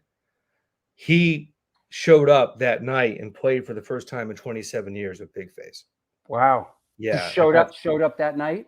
Yeah, and he didn't know any material, but he played the entire show. I mean, that's the Pigface phenomenon in a nutshell. Is this from that show, or is this you interviewing Randy at a different point? That's from the 2019 tour. Okay. In New York. And the funny thing is, Randy's got a Sam Haines sweatshirt on. Uh-huh. We're both very good friends with Steve Zing. Yeah. Sam Haines, who Good, now good plays dude. bass. He's been on the show. Good dude. Yeah, one of my favorite people. So Yeah. when I met Randy, I said, hey, we have a good friend in common. So Randy was texting Steve, like, hey, I'm with Joel. And Steve was like, Joel, so, Randy and I hit it off that way. And he's a really great guy and a great singer. He's actually coming up here in a few days with Hatebreed and Megadeth. So I'm going to try to make it out for that show. Where's that happening in New Hampshire? It's actually in Massachusetts somewhere. I can't recall the venue. It's not one I've been to before. So it's a little bit of a drive, but I'm going to try to make it. This enables us to do a nice segue here, as in Randy, put a book out about his basically chronicling his harrowing experience, being going through the judicial, being accused of basically murder, right? A second manslaughter in Poland, or was it Czechoslovakia? Czech Republic. I think. I want to say the Czech Republic. Yeah. And put out, a book really chronicling that harrowing experience for him, which, thankfully he was found not guilty by a court of law over there, but he went back there and he faced the music, and it was quite a read, quite a read, that book. How did you get into journalism? What was your gateway? Well, when I was younger, I had some speech issues, which I still do. And that's why I try to speak somewhat deliberately, because I have to kind of drag the words in. Mm-hmm. And if I don't pace myself, I end up stuttering. Sure. So when I was a real little kid, writing presented an alternative communication than having to talk and feeling self-conscious and stuff like that. So I started writing very young and realized, and my teachers realized when I was, second, third grade, that my writing skills were above the other classmates. I'm not saying that for any reason, but to say it presented me a way forward, because I was also born with some physical disabilities, and I had just finished years of physical therapy at that point, by early grade school. So I knew I wasn't going to be a track star. I knew I wasn't going to be a runway model. So I had to figure out something. So I was fortunate in that by the time I was 10 years old, I knew I was going to be either a professional writer or a professional musician. Right on. Obviously, the writing is what pays the bills, especially with that huge Spotify royalty I mentioned earlier. Sure. So, yeah. So, because I was such a music nut because of my family, by the time I was in fifth grade, I was publishing my own zine. I wrote a lot when I was in high school. I was actually the editor of the school paper. I ran the school paper in college, stuff like that. And in '98, I got my first paid job ever. And that was an interview with Billy Ray Cyrus, the Achy Breaky Heart singer. Sure. And that was for the cover of the local paper in northern New Jersey, the Jersey Herald. Wow. So I studied journalism. He was hot stuff at the time. Yeah, and he was a cool dude, man. I can tell you some stories about him. He's all right. You know what? I always felt like he was a cool dude. I mean, he's super guy. And I'm a big fan of his daughter too. I'm a big Miley Cyrus fan. Yeah, me too. I'm a big fan of hers, man. Yeah. And part of that was, I got to say, part of my Miley Cyrus sort of thing is because raising a kid, I sat and watched a lot of Hannah Montana for a couple years there. And I enjoyed it. It was like, out of all those kind of dumb kids shows, like Hannah Montana was kind of great. And he would turn up on the show a lot. And then when she came to town, we went and saw her. And I realized and then of course I heard her sing Jolene, and I was like, wow, she does Dolly Parton's Jolene. And I'm just a big fan of her voice, Let me tell you a very quick Billy Ray story, if I could. Sure. I think your audience will dig this. Yeah. So I called the New Jersey Herald paper, and I'm like, hi, I'm a nobody who wants to write. And the editor's like, okay, well, I'll tell you what, since you're a big music guy, Billy Ray Cyrus is playing the Sussex County Farm and Horse Show, which is a big So Emphasis on Sussex County Horse and Farm Show. right. Now that's a gig, bro. You Yeah. thought you thought Action Park was Action Park was So the guy that ran the paper is like, look, here's a test. We want a front page interview with Billy Ray Cyrus. If you can do it, we'll pay you for it. right. All right. This is before social media, obviously. So I really had to be a journalist and find how to get in touch with Billy Ray. And I did. So I go to the show. I meet his manager or his handler. They give me a pass. I go to the backstage area, and his people were like, look, if Billy has time, he'll talk to you. But the local disabled citizen center, they've brought all their people over to meet Billy Ray. And he wants to meet these people. And he's going to give them his time. If there's time left over, he'll talk to you. And I'm like, that's the coolest reason not to do an interview with somebody, Sure. And these people were just so happy, to Right. like meet him. And he was a gracious motherfucker. He was such a great guy. So I got 4 questions in with him before stage lights went on. Like the opening music was playing and we're still talking. And his manager's like, go. He's got to go. Get the hell out of here. But I got the front page of the Herald. But I thought that was a cool story. So I always had a lot of respect for Billy Ray for doing that, because Yeah, he that's really nice. he really took the time, and that's that left an impression on me. And so in 2000, I graduated from college. My first job paying the bills was running a music magazine fresh out of school called Liner Notes. And it was the free magazine that was put out. There was a record store chain or a music store chain at the time called Compact Disc World. That was like a Jersey. It was like a Jersey, sort of like a HMV or a Tower Yes. Records. And at the time, right, each one of these sort of like, we'll call them a chain. They had their own personal sort of magazine that drew attention to new releases, right? Right, absolutely. So we were doing the magazine for that chain, and I was brought in to be the editor for that. And Right. my first interview on the job was Nikki Sixx from Motley Crue. Good dude. Oh, great guy. I've met Nikki. He's a good dude, man. Yeah, absolutely. You know So what? You know what? I got it. That. Thanks for reminding me. I got to reach out to Nicky and try to get him on. That would be great. Yeah, that'd be great. Yeah, he's a good dude. I used to have his number in my old phone because we were for a minute there. We were back and forth, but good dude. Yeah, definitely. Real sharp as far as business too. He's of course. Yeah. Oh, yeah. So it went from Nikki Sixx to Geddy Lee, Yngwie Malmsteen, Jay Mascis. Like totally crazy list of musicians. And I did that for a few months. And then what had happened was this was the age of Napster. Right. And at that time, there was this collective industry-wide pants shitting over coding, right? So we were producing this for a record store chain. They were paying us to do it.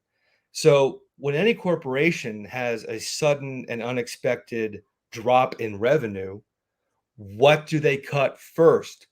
The marketing budget. So that magazine went away. I ended up starting the automotive journalism. And then I moved to LA a few years later. And it was in 2005, I decided to start writing music books. Right. And that's what led me to do a lot of the work I've been doing ever since through my website or the books I've published, totally under my own steam. So that kind of brought me to where I am today as far as being a music journalist. I don't do it professionally. I do it really as a hobby as time allows, which sometimes can be a struggle, but I do my best. Now, we're not going to be able to touch on everything, but from my perception, this is really your work that has probably the highest profile, correct? Can you tell us about it? Sure. I put that out in 2010. The title is From Satan to Sabbath, The Metal Interviews, 2000 to 2009. It consolidates most of the first 4 books I published. I've done 7 books in total, mostly smaller size books. I used to call them mini books. They're like 50 Right. to 70 pages each. I kind of consolidated the one I did on Black Sabbath, the one I did on Prong, Right. Killing Joke. I did a Misfits one as well with the Undead. Prong, Sabbath, Killing Joke, most of it's in that book, plus assorted odds and ends I collected over the years that were never published. Okay. Starting with the liner notes era through just, people I was friends with. There's a huge chapter in that on the plasmatics, for example, an oral history with Richie Stotts. Because I had met Richie at a Chiller Theater show, and we ended up going out of CBGB's one night. Parsippany represent. Yeah, absolutely. So I did that book, and then in 2014, it was added to the library at the Rock and Roll Hall of Fame in Cleveland, which is kind of a cool, strange scenario. So they brought it in 2014. I was just in Cleveland for work. There I am. Yeah, that's last month. I had a chance to go to the Rock Hall and actually hold the book that they have in there. So, and I think I have a shot of that as well. Would that be this? Would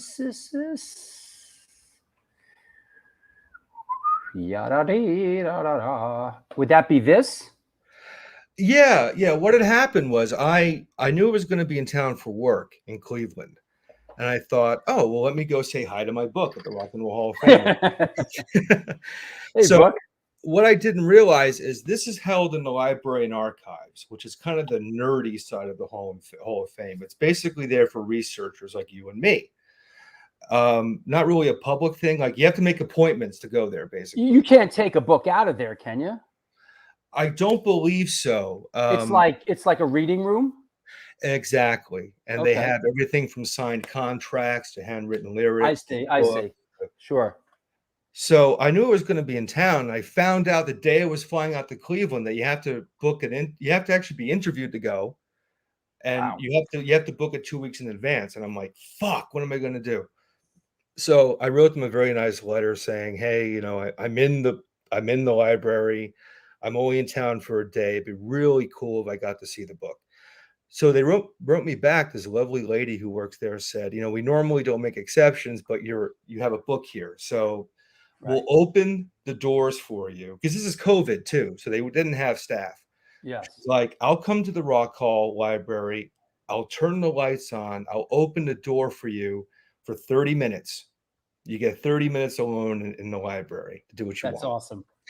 So while I was there, she said, hey, we usually ask the authors when they turn up to sign what's here. Right. Would you mind signing your book? I'm like, yeah, sure. You think? And so I signed it, and now that's going to be part of their collection of signed works at the Rock Hall. That's awesome. Let's talk about this guy, because when I think of, when I think of this guy, I almost think of you. I know. I mean, is it safe to say you guys are friends at this point? And it seems like you've been involved with this guy, interviewed him quite a bit. Am I on point with that? Very much on point. First of all, that photo was taken by Corey Danziger, who popped up earlier. Yes. Yep.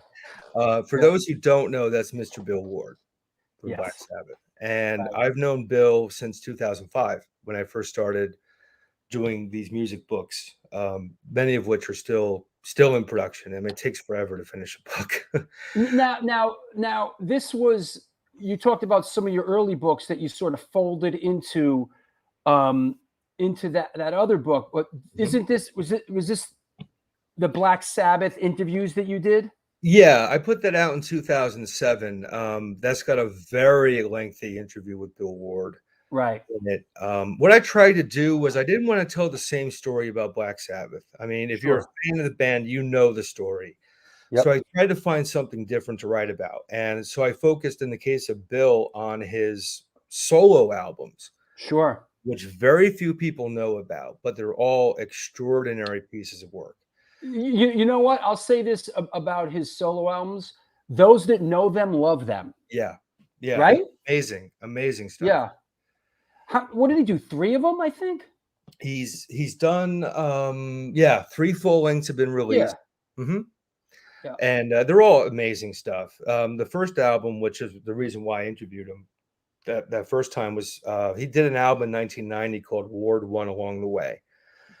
And if people out there like Pink Floyd, if they like, kind of mellower stuff, but with a harder edge to it, Sure. they would love that record. It's not easy to find. It's been unreleased or out of print for many years, but it's one of my favorite records. It's in my top 5 favorite albums of all time. Bill sings on it. Ozzy sings on it. Jack Bruce sings on it and plays bass. Bob Daisley. A lot of people don't know, but Bill Ward actually, he sang some stuff on some Sabbath albums. Didn't he sing "It's All Right" on what was that on Technical Ecstasy? Yeah, he also sang Smooth Chain on Never Say Die. That's right.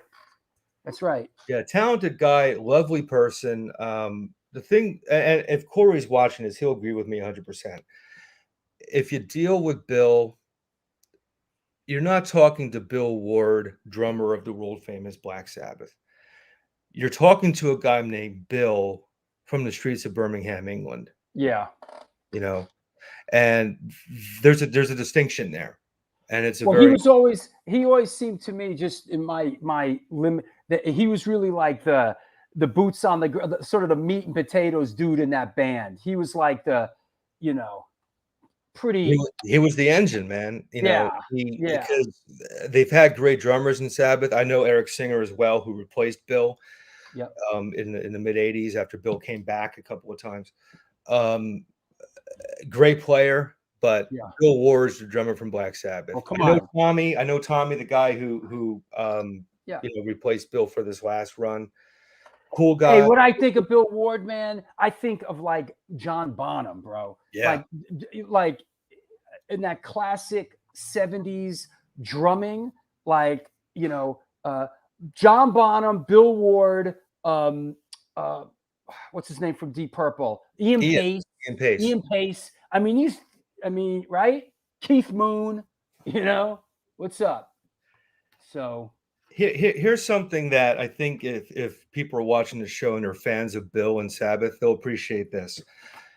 When I was still married years ago, my wife and I bought a farmhouse up here that sat on 3 acres. We had ducks, chickens, goats, you name it. And Bill sent us this as a housewarming gift when we bought the home. It was our first home as a married couple. And it's a signed drum head that he made out to my wife and I. It says "Rock Forever and Ever," Bill Ward. That's awesome. So, that's the kind of guy Bill is. That sums up Bill.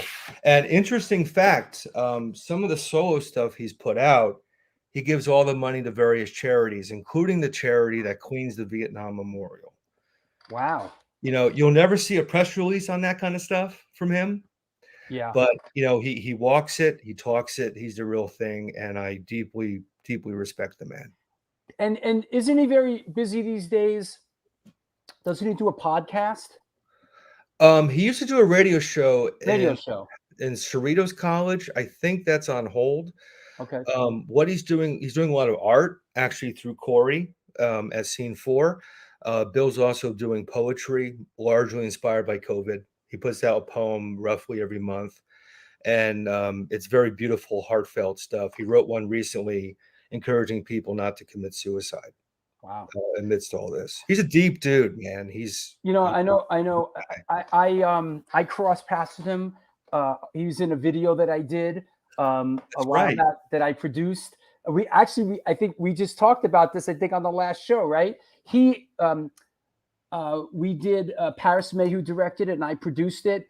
We did the Biohazard After Forever song video off the Nativity in Black Sabbath tribute record. And Bill Ward is in the video. And we laugh about, me and Danny from Biohazard, it was during one of those concrete conventions back in the day, music conventions. And me and Danny laugh about it. I called Danny up and I was like, "Get the fuck down here. Bill Ward is in the lobby. Get the fuck down here now." and he came down and we shot them together. So I actually worked with Bill Ward. Right on. Yeah, and it was very cool. I'm sure he was the consummate gentleman the entire time. It was just a fun moment. He heard the song, he loved it. We were jumping around together. It was great.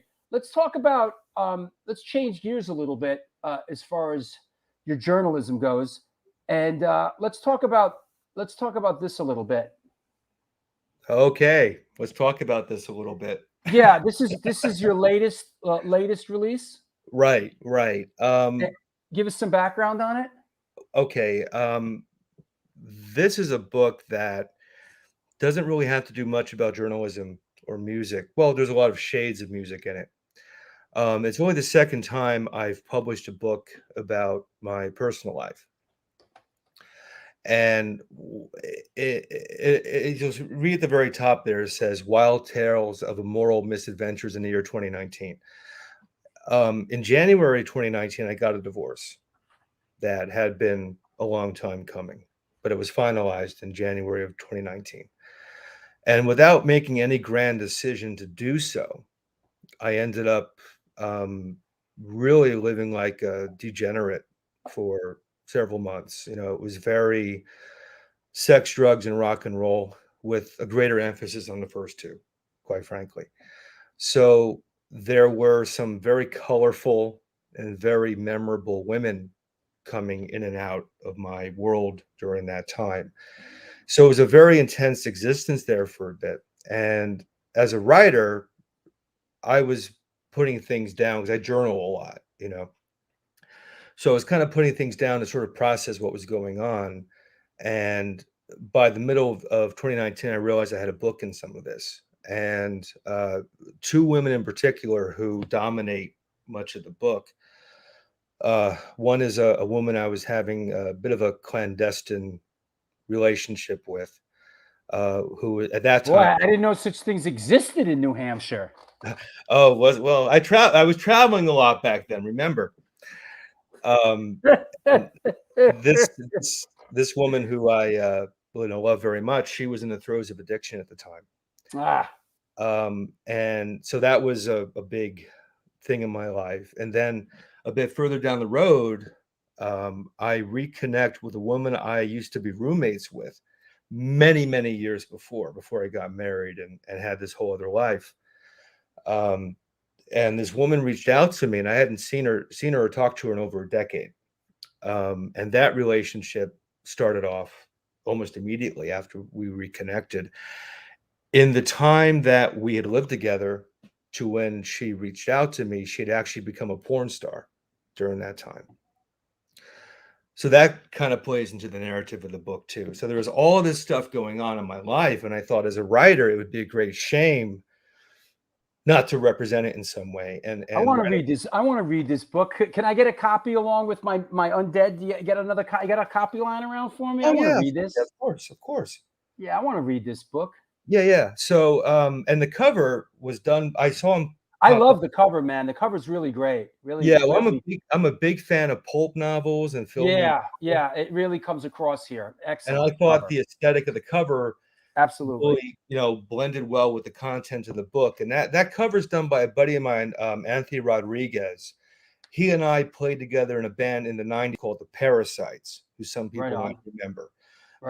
He did a tremendous job. I even like the shade of yellow over it because it looks like it's an old faded book that you find at the bottom of a box in a dirty bookstore somewhere. Oh, here he is, Anthony Louis Rodriguez. Love it. Thank you very much, Joel, for giving me the opportunity to do the cover art, painting, and design. Anthony, you did a great job. I must say, from the first time I saw it, I was like, this is great cover art, and really good job, Anthony. Yeah, Anthony, I'm honored to have your work on Last Beat says it has a Van Gogh feel. Maybe it's just me. All right. Okay. Yeah. So the weird thing about that book is I published that on March 13th, 2020. Tommy Kaprowski, that's Tommy from Bedlam. He just commented I could really go for a smoke right about now. Hey, New Jersey hardcore represent. Yeah, right on, Tommy. I'll see you this weekend, Tommy. I'm hitting New Jersey. I'm going to hang out with Tommy. But I put it out. Are you coming down to the Bowery September 12th? Yeah, I'll be there, Larry. Hey, Larry. Yeah. Okay. Good. Yeah, definitely. The Rat Bone Show. Yeah. So the thing is, I put this book out on March 13th of 2020, thinking I was cheeky because it was Friday the 13th. Ha ha ha. Right. Not realizing it was the first fucking day of the world ending. Sure. So I mean, the book has taken some hits as far as sales. It's done okay. I had this nightmare scenario where my distributor, in the midst of COVID, lost all the sales information for like 3 months. Oh, Christ. Funny how that works. Yeah. So it's been okay. I'm proud to have written it. I realized that if I wanted to write it, I wanted to write a book as if it was the last thing I ever did. And I think we should all try to do that because we don't fucking know, So I wanted to be as honest as I could. And that meant throwing some arrows at myself, as well as, not everybody in the book is presented in a positive light. But what I will say, there's about 9 women in the book who are real people. And I don't mention anybody by name, but I showed them all how they were represented in the book, because it's not always, a flowery representation. And each and every one of these people who I love dearly gave me their blessing to tell the story. They said, this is how it happened, as crazy and as fucked up as it is.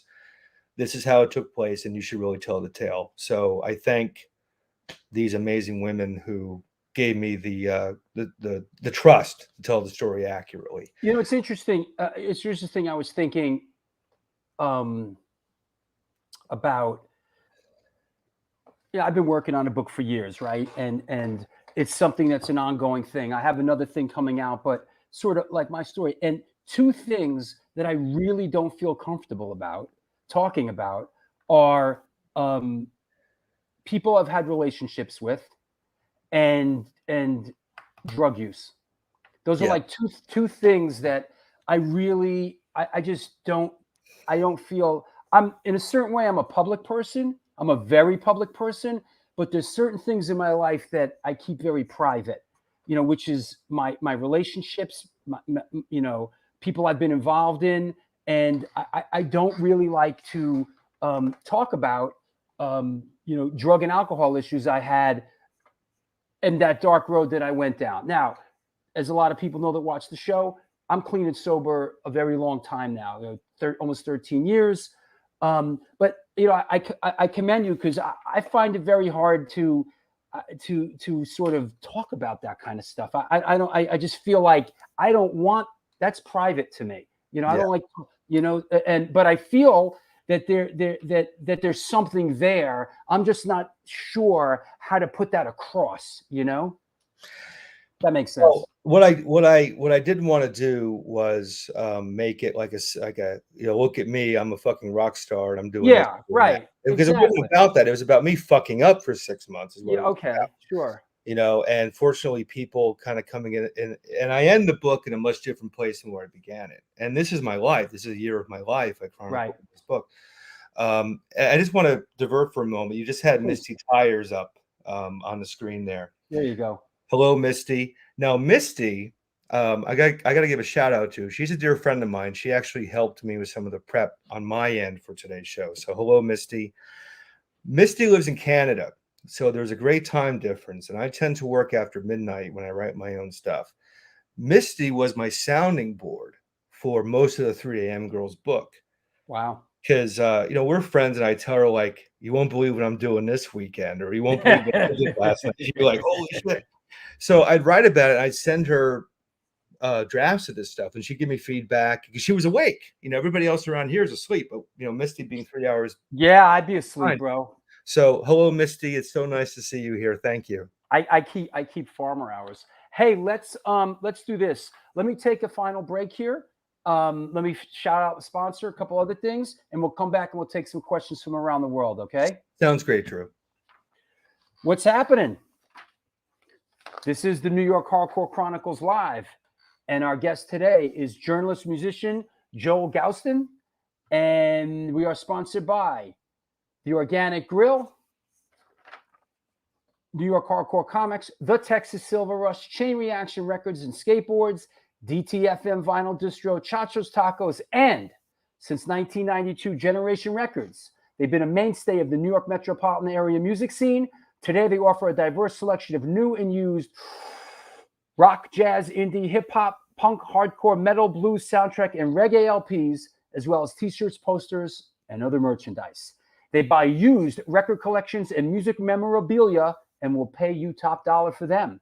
House calls made for large collections in the tri-state area. Call or email generationrecords@gmail.com and follow them on Facebook and Instagram. That said, you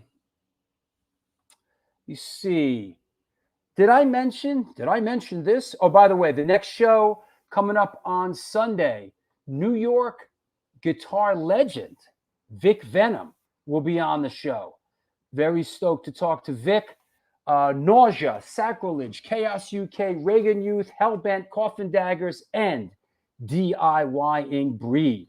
So check in with us on Sunday. God, we're banging these friggin' things out, huh? Unbelievable. Let's take some questions. Please post them up. I want to, you know what? I also want to shout out, hold on. I want to shout out a couple of new patrons. There's the Patreon address in case you want to support the show. You can't go through your whole life being a taker. Give a little bit. Give a little bit. Give a little bit up. Who did that? Is that Supertramp? Give a little bit. God. Ah! Supertramp, right? Anyway, yeah. I want to shout out my new patron, Denise LeBeau. There you go. And also, actually, someone just came in during the show. Who was that? I got a new patron during the show. I like when there's cause and effect like that. I do a show, a couple of people come on Patreon. That's cool. Nicholas Frasian Marte, an old friend of mine, came aboard as well during this show. And you can, yeah, DIY. Yeah, man, that's right. Vic Venom from DIY and Breed. Yo, Vic Venom's a legend in New York hardcore and punk. So we're excited about that. Post some questions for Joel. Come on. This guy's interviewed all kinds of people. From Bill Ward, Gene Simmons, Mike Ness, Dave Lombaro, Bob Daisy. Ask anything. Come on. Let's chop it up. You know, we got some time. And there you go. Hey, Joel. Yo. WYSH 360 with the super chat. Thank you. Says, hearing you talk about it makes me want to read it again, man. So good, so real. Right on. That's Wish Hard. He's a Pigface street team guy. Hey, Wish. You Nice. know what? I saw one of my great patrons asking a Pigface question. Let me see if I could find it up here. Where are you? Let me see. He was asking if I, and I'm paraphrasing. Is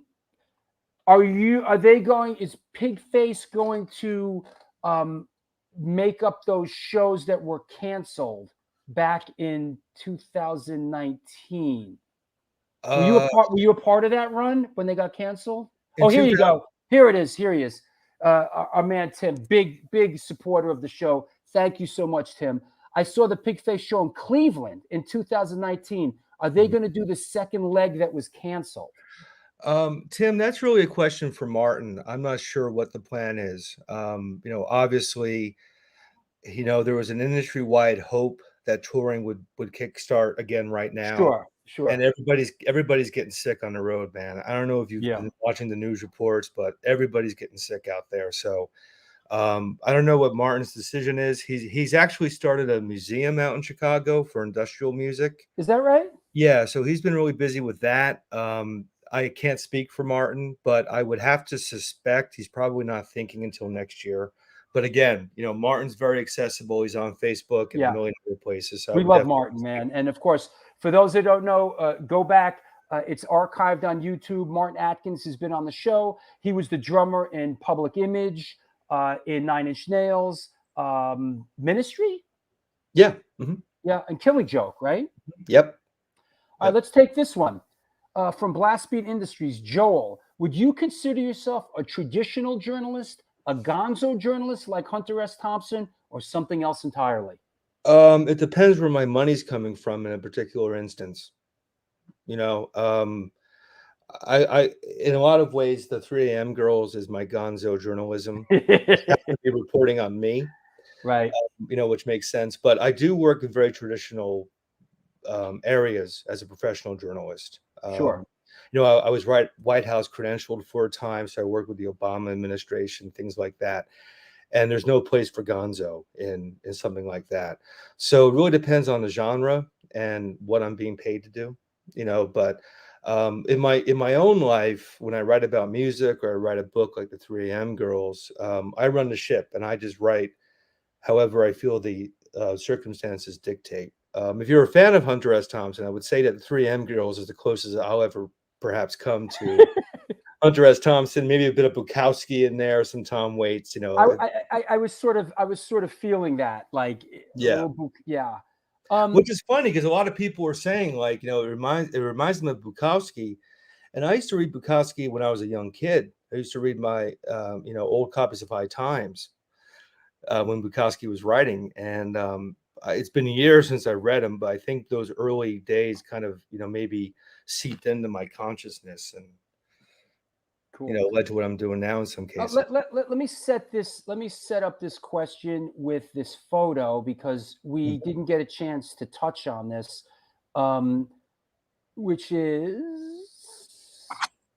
okay. I saw Poorly Pork Chop Vid says, I saw Electric Frankenstein open for H2O and Murphy's Law on Halloween night in 1996 at Coney Island High in New York City. When was Joel involved with Electric Frankenstein? Great question, Paulie. Thank you. And this is a shot of you and Electric Frankenstein, correct? Yeah, that's us on tour in Montreal in Right 2008. On. We had just finished record shopping. That's why we're holding bags.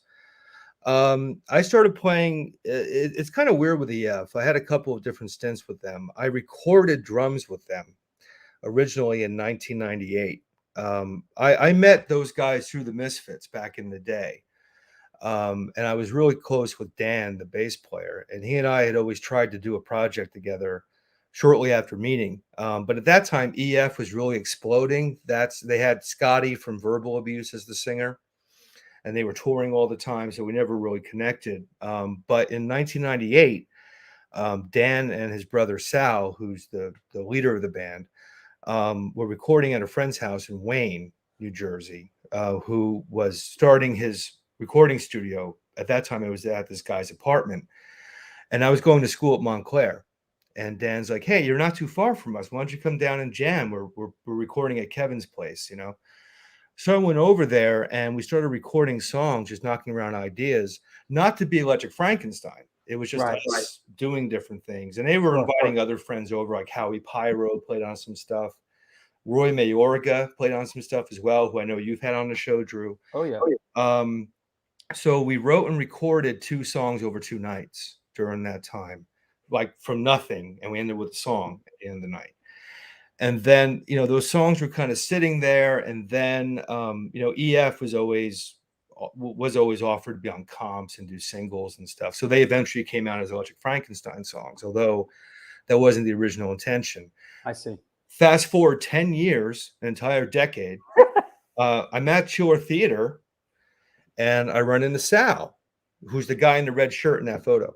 Sure. And he's like, hey, I was going to call you. Sal and Dan at that time had a side project called the Kung Fu Killers, which was kind of like a hardcore band, like an early 80s hardcore band, kind of like an A7 kind of vibe. Okay. And he's like, do you want to play in the Kung Fu Killers? I'm like, yeah, sure, of course, And then around that time, EF had a Canadian tour booked, and the drummer they had in the band at the time, Rob, couldn't do it. Rob used to play an Uppercut. Remember Uppercut? Oh, of course. Band? Yeah. Yeah. So he couldn't do the tour, so they asked me to do it, and that's where that photo is from. And that's the only time that lineup ever played together was that tour. Danny wasn't playing bass at the time, so it's me, Sal, Drew Benfonte, the bass player, and Steve Miller, who's been the singer for many, many years on and off in EF. So 98 through 2008 was my time doing things musically with them. And I've since gone on to work with them. I was their publicist for a while. I wrote the liner notes to the Victory. I mean, they've had a pretty proficient career. I mean, they're constantly, like you said, split singles, comps. They're like one of those bands that's like constantly, churning stuff out, Yeah. And I just wrote the liner notes in 2019 to Victory Records that put out some EF albums back in the 90s. and they did a 20th anniversary reissue of a record called How to Make a Monster. That's the one that Coop did the cover for, with the Frankenstein about to bang the Bride of Frankenstein on the cover. I did the liner notes for the vinyl reissue. So if you get that vinyl reissue, I wrote all the liner notes, the whole history of that album. Captain Sensible wrote some stuff for it. Tony from the Adolescents wrote some stuff for it. It's a really cool package, and I believe that's still available through Victory. I believe. Joe Frank has. I'm sorry. So I've definitely done things with EF beyond just being a band member, and I love those guys. Sal and Dan are wonderful people, and it's always cool doing anything with those guys. Right on. Joe Frank asks, most difficult interview? Jay Mascis. I could see that. Jay Mascis. Not in a negative way. I mean, I walked away from that, doing what I could, but he's a tough. That's the kind of interview you don't do as a Q&A. You write the story and you put the quotes in, a sentence here, a sentence there, kind of deal. Why he gives like one word answers and yeah. But look, I was a huge Dinosaur Jr. fan. I love Deep Wound and the whole history, and nice enough guy. Just he's like Doyle. Interviews aren't his strong suit. Doyle would never be on this show for 2 hours, and Jay wouldn't either, I would imagine. But nice enough guy. It was rough. It was rough. I have one of my shows falls out on a Halloween, and I was going to reach out to Doyle again and maybe get him and Alex, the singer in his band, to come on. But like, I almost don't want to bother Doyle with it. I don't want to bother Doyle, because I'm friends with Doyle. I like Doyle. I almost don't. I want to put him through the agony of coming on my show. Well, the thing with Doyle, you got to know what to talk to him about. Yeah, and it ain't the friggin' Misfits. I've seen so many of these podcast interviews and video interviews he gives, because he always does interviews. I don't know why he hates doing them. Yep. And they're torturous to watch, because I've seen these people crash and burn, because they come in there like, can you explain to me the amp that you use on the third song of the second side of Earth 8? He doesn't give a shit. Talk to him about veganism, his girlfriend, his dogs, and his music. That's all he cares. The Giants. And what's his name? His favorite artist. What's his name? Mac Davis? No, who's his favorite? Oh God, who am I thinking of? I'm not sure, actually. Yeah. No, when I was on tour with him, he loves not Mac Davis. Who am I thinking of? Yeah, it'll come to me. Like a Tom Jones? I know Tom Jones. Yeah. Those guys. His favorite's Tom Jones. Yeah. I mean, Doyle's a great dude. Let me. I always liked Doyle. I've known Doyle a long time, man. I've got Doyle stories. Do you want to hear a couple? Well, hold on. Let's. We're getting to the point where I want to put up a couple photos you sent me. This is one of those photos you sent me. Is this at the Action Park Misfit show? Yeah, that was earlier in the day. And that's Graves on the left, Doyle with his back to us, and Dylan, their sound man, correct? Yeah, I think my mom actually took that picture. Right. It's not the greatest photo. I mean, they're not facing the camera or anything, but Dylan's kind of looking over. I just like that picture. I think it says a lot about those guys. They were all really into animals and dogs. Yep. Just good people. Question from Joel Stoker, current drummer for the Undead.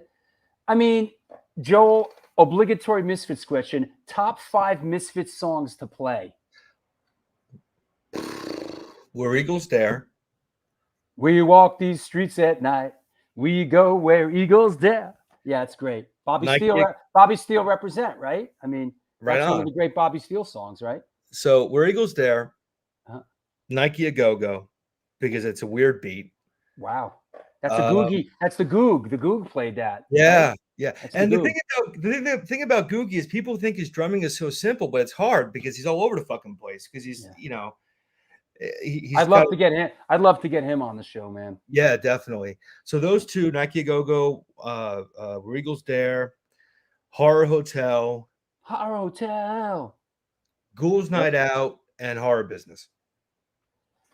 This is the Ghouls Night Out. Da, da, da, da, pow. You Yeah, got to hear the version that Bobby and I did on that 12 Hits Uncovered thing because he sounds just like Alice Cooper.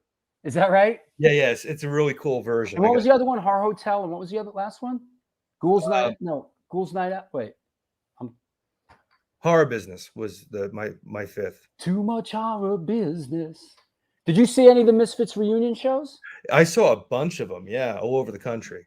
I saw one that was pretty damn good, I must say. I saw the one in Jersey, and at the Prudential Center. Mo, Hook, put me on the guest list, and it was great, man. Yeah, my favorite show that they've done with Glenn is I saw him where the hell is it? In Inglewood, California, at the Forum. I heard that show was great. They were great there. So yeah, that's my favorite. And then the close second is the MSG show, just because it's MSG. I wish, man. Yeah, our boys are on stage. I think I was in Israel shooting my new film during that, which is a damn good reason not to be able to see the Misfits at the Garden. Right. I was actually directing my new film in the Middle East. Yeah, that's a valid excuse. That's a better excuse than the tickets were too expensive. Although you would have been hooked up, I'm sure.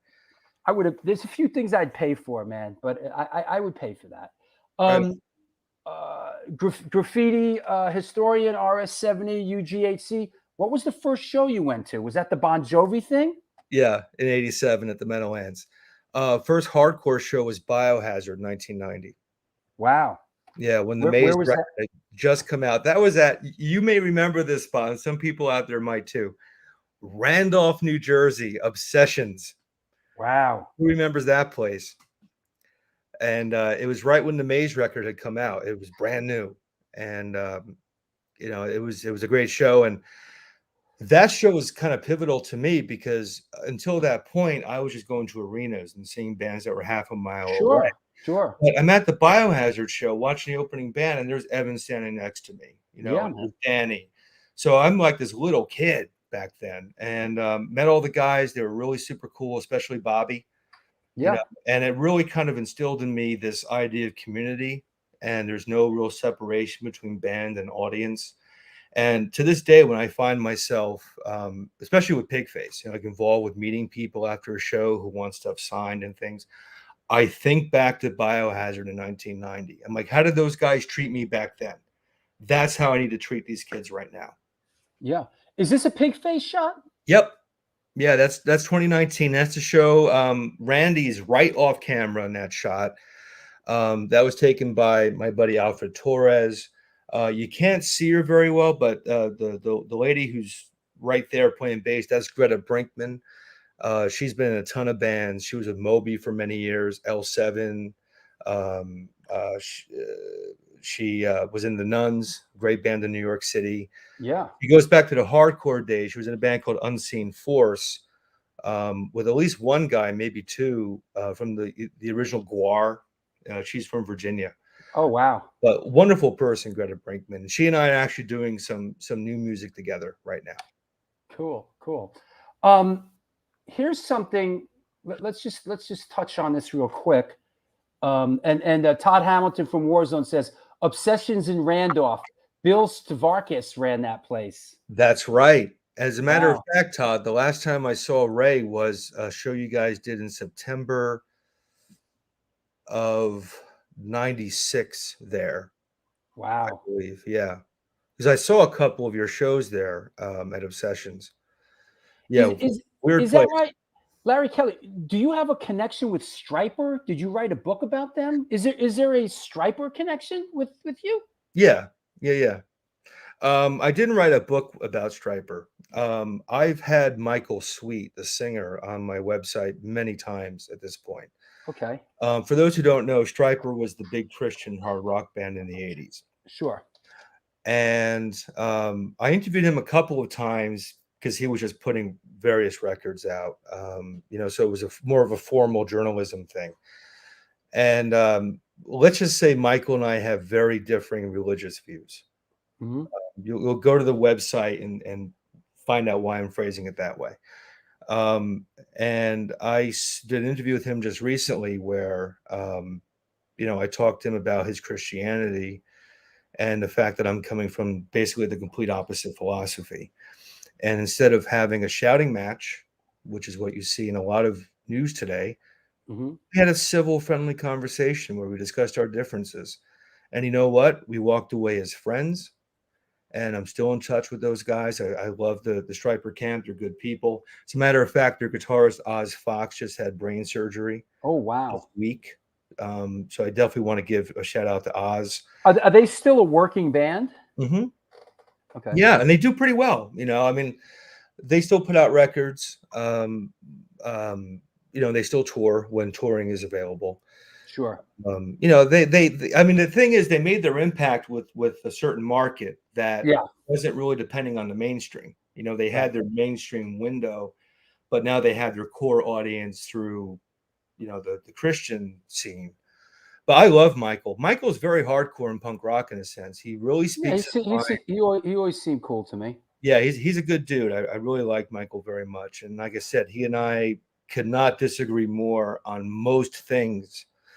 But, Well, kind of case in point here, right? I mean, this is a band that you were in called the Sixth Chamber, right? This was an LA band. Yeah. You did a stint. Tell us a little bit about this. I mean, you guys seem, I would think you guys are a little, just looking at this photo, a little bit different than Striper. Yeah. Yeah. And that's a very GOTH photo, isn't it? Yeah, for sure. Yeah. Slightly different than Striper. Let me leave it there. But that was a band called the Sixth Chamber. I lived in LA for a couple of years, and that band was started by one of the ex-Undead bass players, Ronnie, who I went to college with and played with Bobby with. He had moved to LA a couple years earlier than I did, and had been coaxing me for a long time to move out there and play in his band. So I did that, and that was the band, the Sixth Chamber, and we hit the ground running. Within days of me moving to Los Angeles, we were in the studio. We cut an album that was in parts engineered and mixed by Geza X, who produced the Dead Kennedys and Black Flag and the Germs and all this classic stuff. And we were playing around LA and Hollywood. Along the way, we befriended Chuck Dukowski from Black Flag. And you talk about wish list, man. Huh. That's a guy I would love to get on the show. Oh, Chuck is amazing, and I'm such a fan of that guy, man. Yeah, totally, good dude, man. Yeah. And Chuck and his wife Nora had a band called the Chuck Dukowski Sextet. Sure. So we were playing a lot of shows with them, and then we made friends with an SST band called Saccharine Trust from back in the day. Yes, of course. Saccharine Trust was Earl Liberty. Yes. Earl wasn't in the band at that time. They had a guy named Chris Stein who sadly passed away a couple of years back. But Saccharine Trust, Dukowski, and us, we did a bunch of shows together. It was always our three bands doing gigs together. We really got along very well. Yeah, Chuck's the man. And Larry Kelly says Black Flag was over when he was gone. I agree. Totally. Yeah. I mean, Black Flag no Chuck. Smart dude, because the Sixth Chamber was named after William Blake. That's where the name came from. So I remember when our bass player Ronnie first met Chuck, he was like, "Hey, do you want to play some shows?" And Chuck was like, "Well, what's your band name?" And apparently the conversation went like, Ronnie said, "Oh, it's called the Sixth Chamber," and Chuck's like, "Oh, is that a video game?" And then Ronnie's like, "No, it's William Blake." Chuck went, the light bulb went off and went, "Oh, okay." Like there's something going on there. All right. Yeah, okay. Yeah. Chuck's a real intellectual dude. So we cut an album with the band in 2003, 2004. The guitarist in that photo on the left, his name is Savan Khan. Both of his parents had been in the band Christian Death. Right. We're a big California death rock band. Sure. There's still Christian Death is still around. Yeah. I mean, there's been a lot of different incarnations of Christian Death. Yeah, Savan's father, Valor, fronts the band, and that's a whole other story. But right. I like Valor. He's a nice guy. Okay. So, we were kind of in that old school scene where we knew a lot of the Christian Death people. We knew Geza. We knew the SST guys, so we were kind of in that, that world for a bit there. So we did this album. and the album I think is probably the best drumming I ever did. I was really slim at that time. We were very physical behind the kit with that music. And I just worked my ass off with these guys. So we did an album, but we had a lot of internal issues. Sivan quit, and then we got a guy who played in the band Fishbone. He came on board and he finished the album with us. And then when the album was finished, I had enough and I quit the band. So the record sat there for well over a decade. And then it came out in 2015 on CD, but frankly, I don't endorse that version. It was put out by one member of the band who didn't consult anyone else. He just put it out on his own. And, the lack of involvement was kind of insulting, and I didn't really care for the packaging of it. And I thought the music deserved better. So I don't really stand behind that release, but the album is called Crippled Souls, and the music's available on YouTube to check out. And to give a real quick plug. Please go ahead. I want to tell people it's about that time. Yeah, I want to tell people about this book. This is a book called Phantoms, The Rise of Death Rock from the LA Punk Scene, written by a guy named Mikey Bean. I'm not sure where to put this in the camera. Here we go. Okay, have a good look. Look at the size of this book, first of all. It's a foam book. And it's written by a guy in England named Mikey Bean, who's not a journalist. He's just a music fan who is enamored by goth culture and death rock.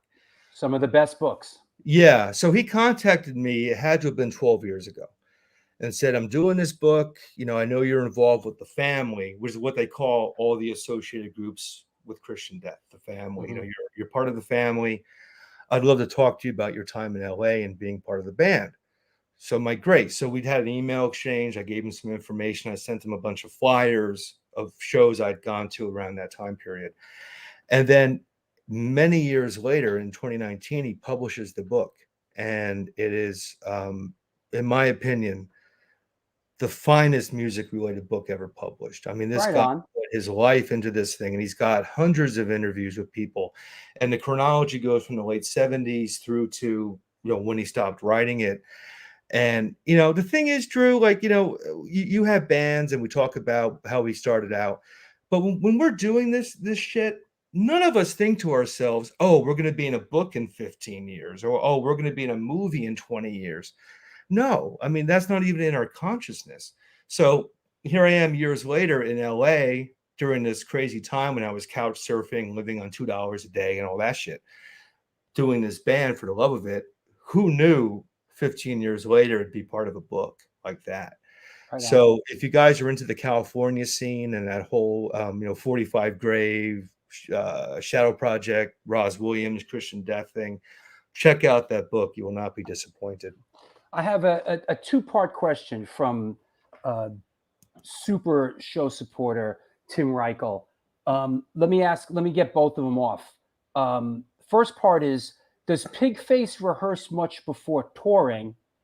And the second part of the question is, favorite Pigface show from the 2019 tour? I'll answer the second question first. My favorite show from 2019 tour was the only show I was able to do on the 2019 tour. For whatever reason, Martin likes to do Pigface stuff in November. And November professionally for me is the worst month of the year because I have a lot of commitments. So I couldn't do as many shows as I would like, but I wanted to do the New York show specifically because it was 18 years from my first New York show with Pigface. I just thought it'd be a cool little narrative to do that. So sadly, I only did one show, and that's the show where, I met Randy and everybody. But what's cool about that is, let me grab this. This is the new Pigface live album that Invisible Records just put out. And there's a track, the song Fuck It Up on this album. That's recorded at the New York show. Cool. And the drummers on that song we had multiple drummers. It was me, Randy played drums. It was me, Randy, Bradley Bills from Chant out in Texas, and that's from KMFDM. One of the guys from Combi Christ, whose name escapes me at the moment, and I apologize. Andrew Weiss on bass, just going fucking mental. Greta Brinkman on the second bass. It was just an insane recording. So that's on this album, and you can get this now. It's a glow-in-the-dark silkscreen cover. yada yada. Who puts out something like that? Martin put it out. Martin has his own. That's what Martin. Yeah, you know, one thing about Martin, you know, and it's something that really connected and bonded us is sort of that DIY ethic, you know, that I have, that he has, and you know, he goes out and gets it done, man. I love that about him. And to answer Tim's first question about rehearsing, look, there's always a core of musicians that do every show on a Pigface tour. Usually there's like 6 to 8 people, maybe a little more, who actually do formally rehearse so they know what the set is supposed to fucking sound like. But every city, Martin's changing things up. He's adding new people and, you know, subtracting people and this and that. Yeah. So the songs really do change every night. I can tell you, when I came back to the band in 2016, prior to the House of Blues show, Black Friday that year, we did a secret show at Reggie's in Chicago.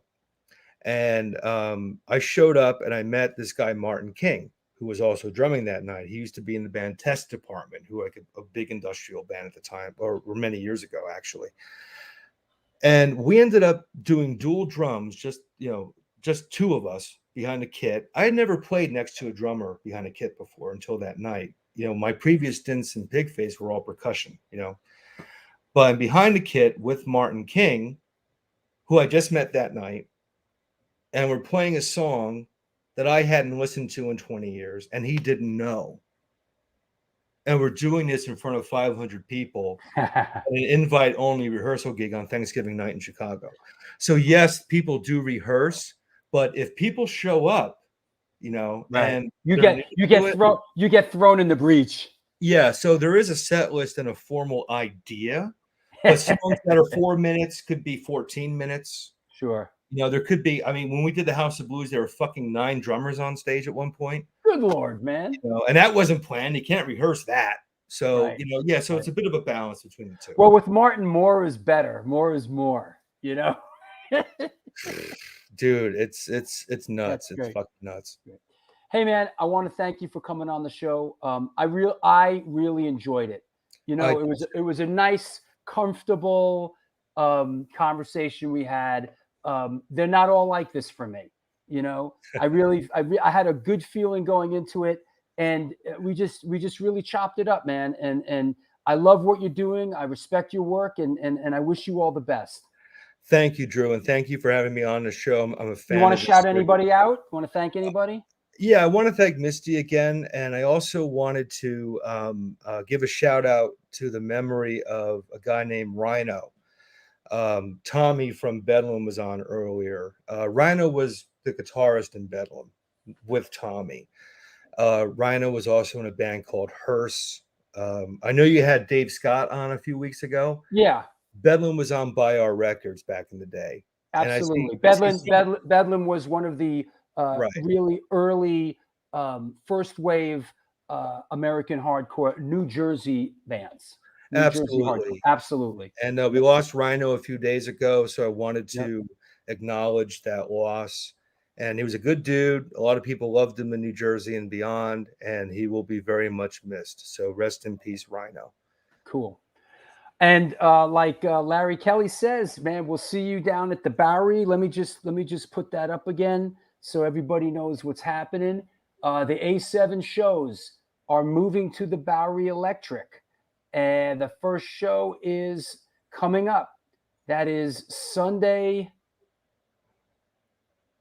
September 12th. Let me just clear all this crap. Here we go. It's Ratbone's birthday show. The infamous Fang is playing with Sammy Town. We just had him on the show. Antidote, NYHC. Oh, the drama. The Last Stand has a record coming out. The Ice Cold Killers, Ionis, and Nothing But Enemies from up your way, right? With Opie. So this is going to be a great show. Of course, it's free. This is going to be fantastic. So everybody is welcome, and that's what's up, man. So cool. Yeah, everybody had a good time out there. I'll talk to you soon, Joel. Yeah, and listen, now that this is over, I can finally smoke. Bro, I don't know anyone that smokes as much as you. I've heard that before. I quit for several months this year, and I fucked up recently. So maybe the next time, if we ever do this again, I will not be doing what I'm doing now. That's the hope. Okay, I'll talk to you soon, man. Thank you, Drew. Take care. Bye, everyone. My pleasure. Take care. Well, there you have it. Wow. I really enjoyed that. I really did. That was a cool show. Sometimes people come on and I just feel really comfortable with them, and it's just a conversation with a friend. And that's, that's where the magic happens, kids. So, Mr. Joel Gausten. And what else? Everybody okay out there? Yes, Chris. Yes, it was a good show. Thank you, Joe Frank. It was another killer show. Yep. Rhino will be missed. He was a good guy. Rhino from Bedlam. Yeah.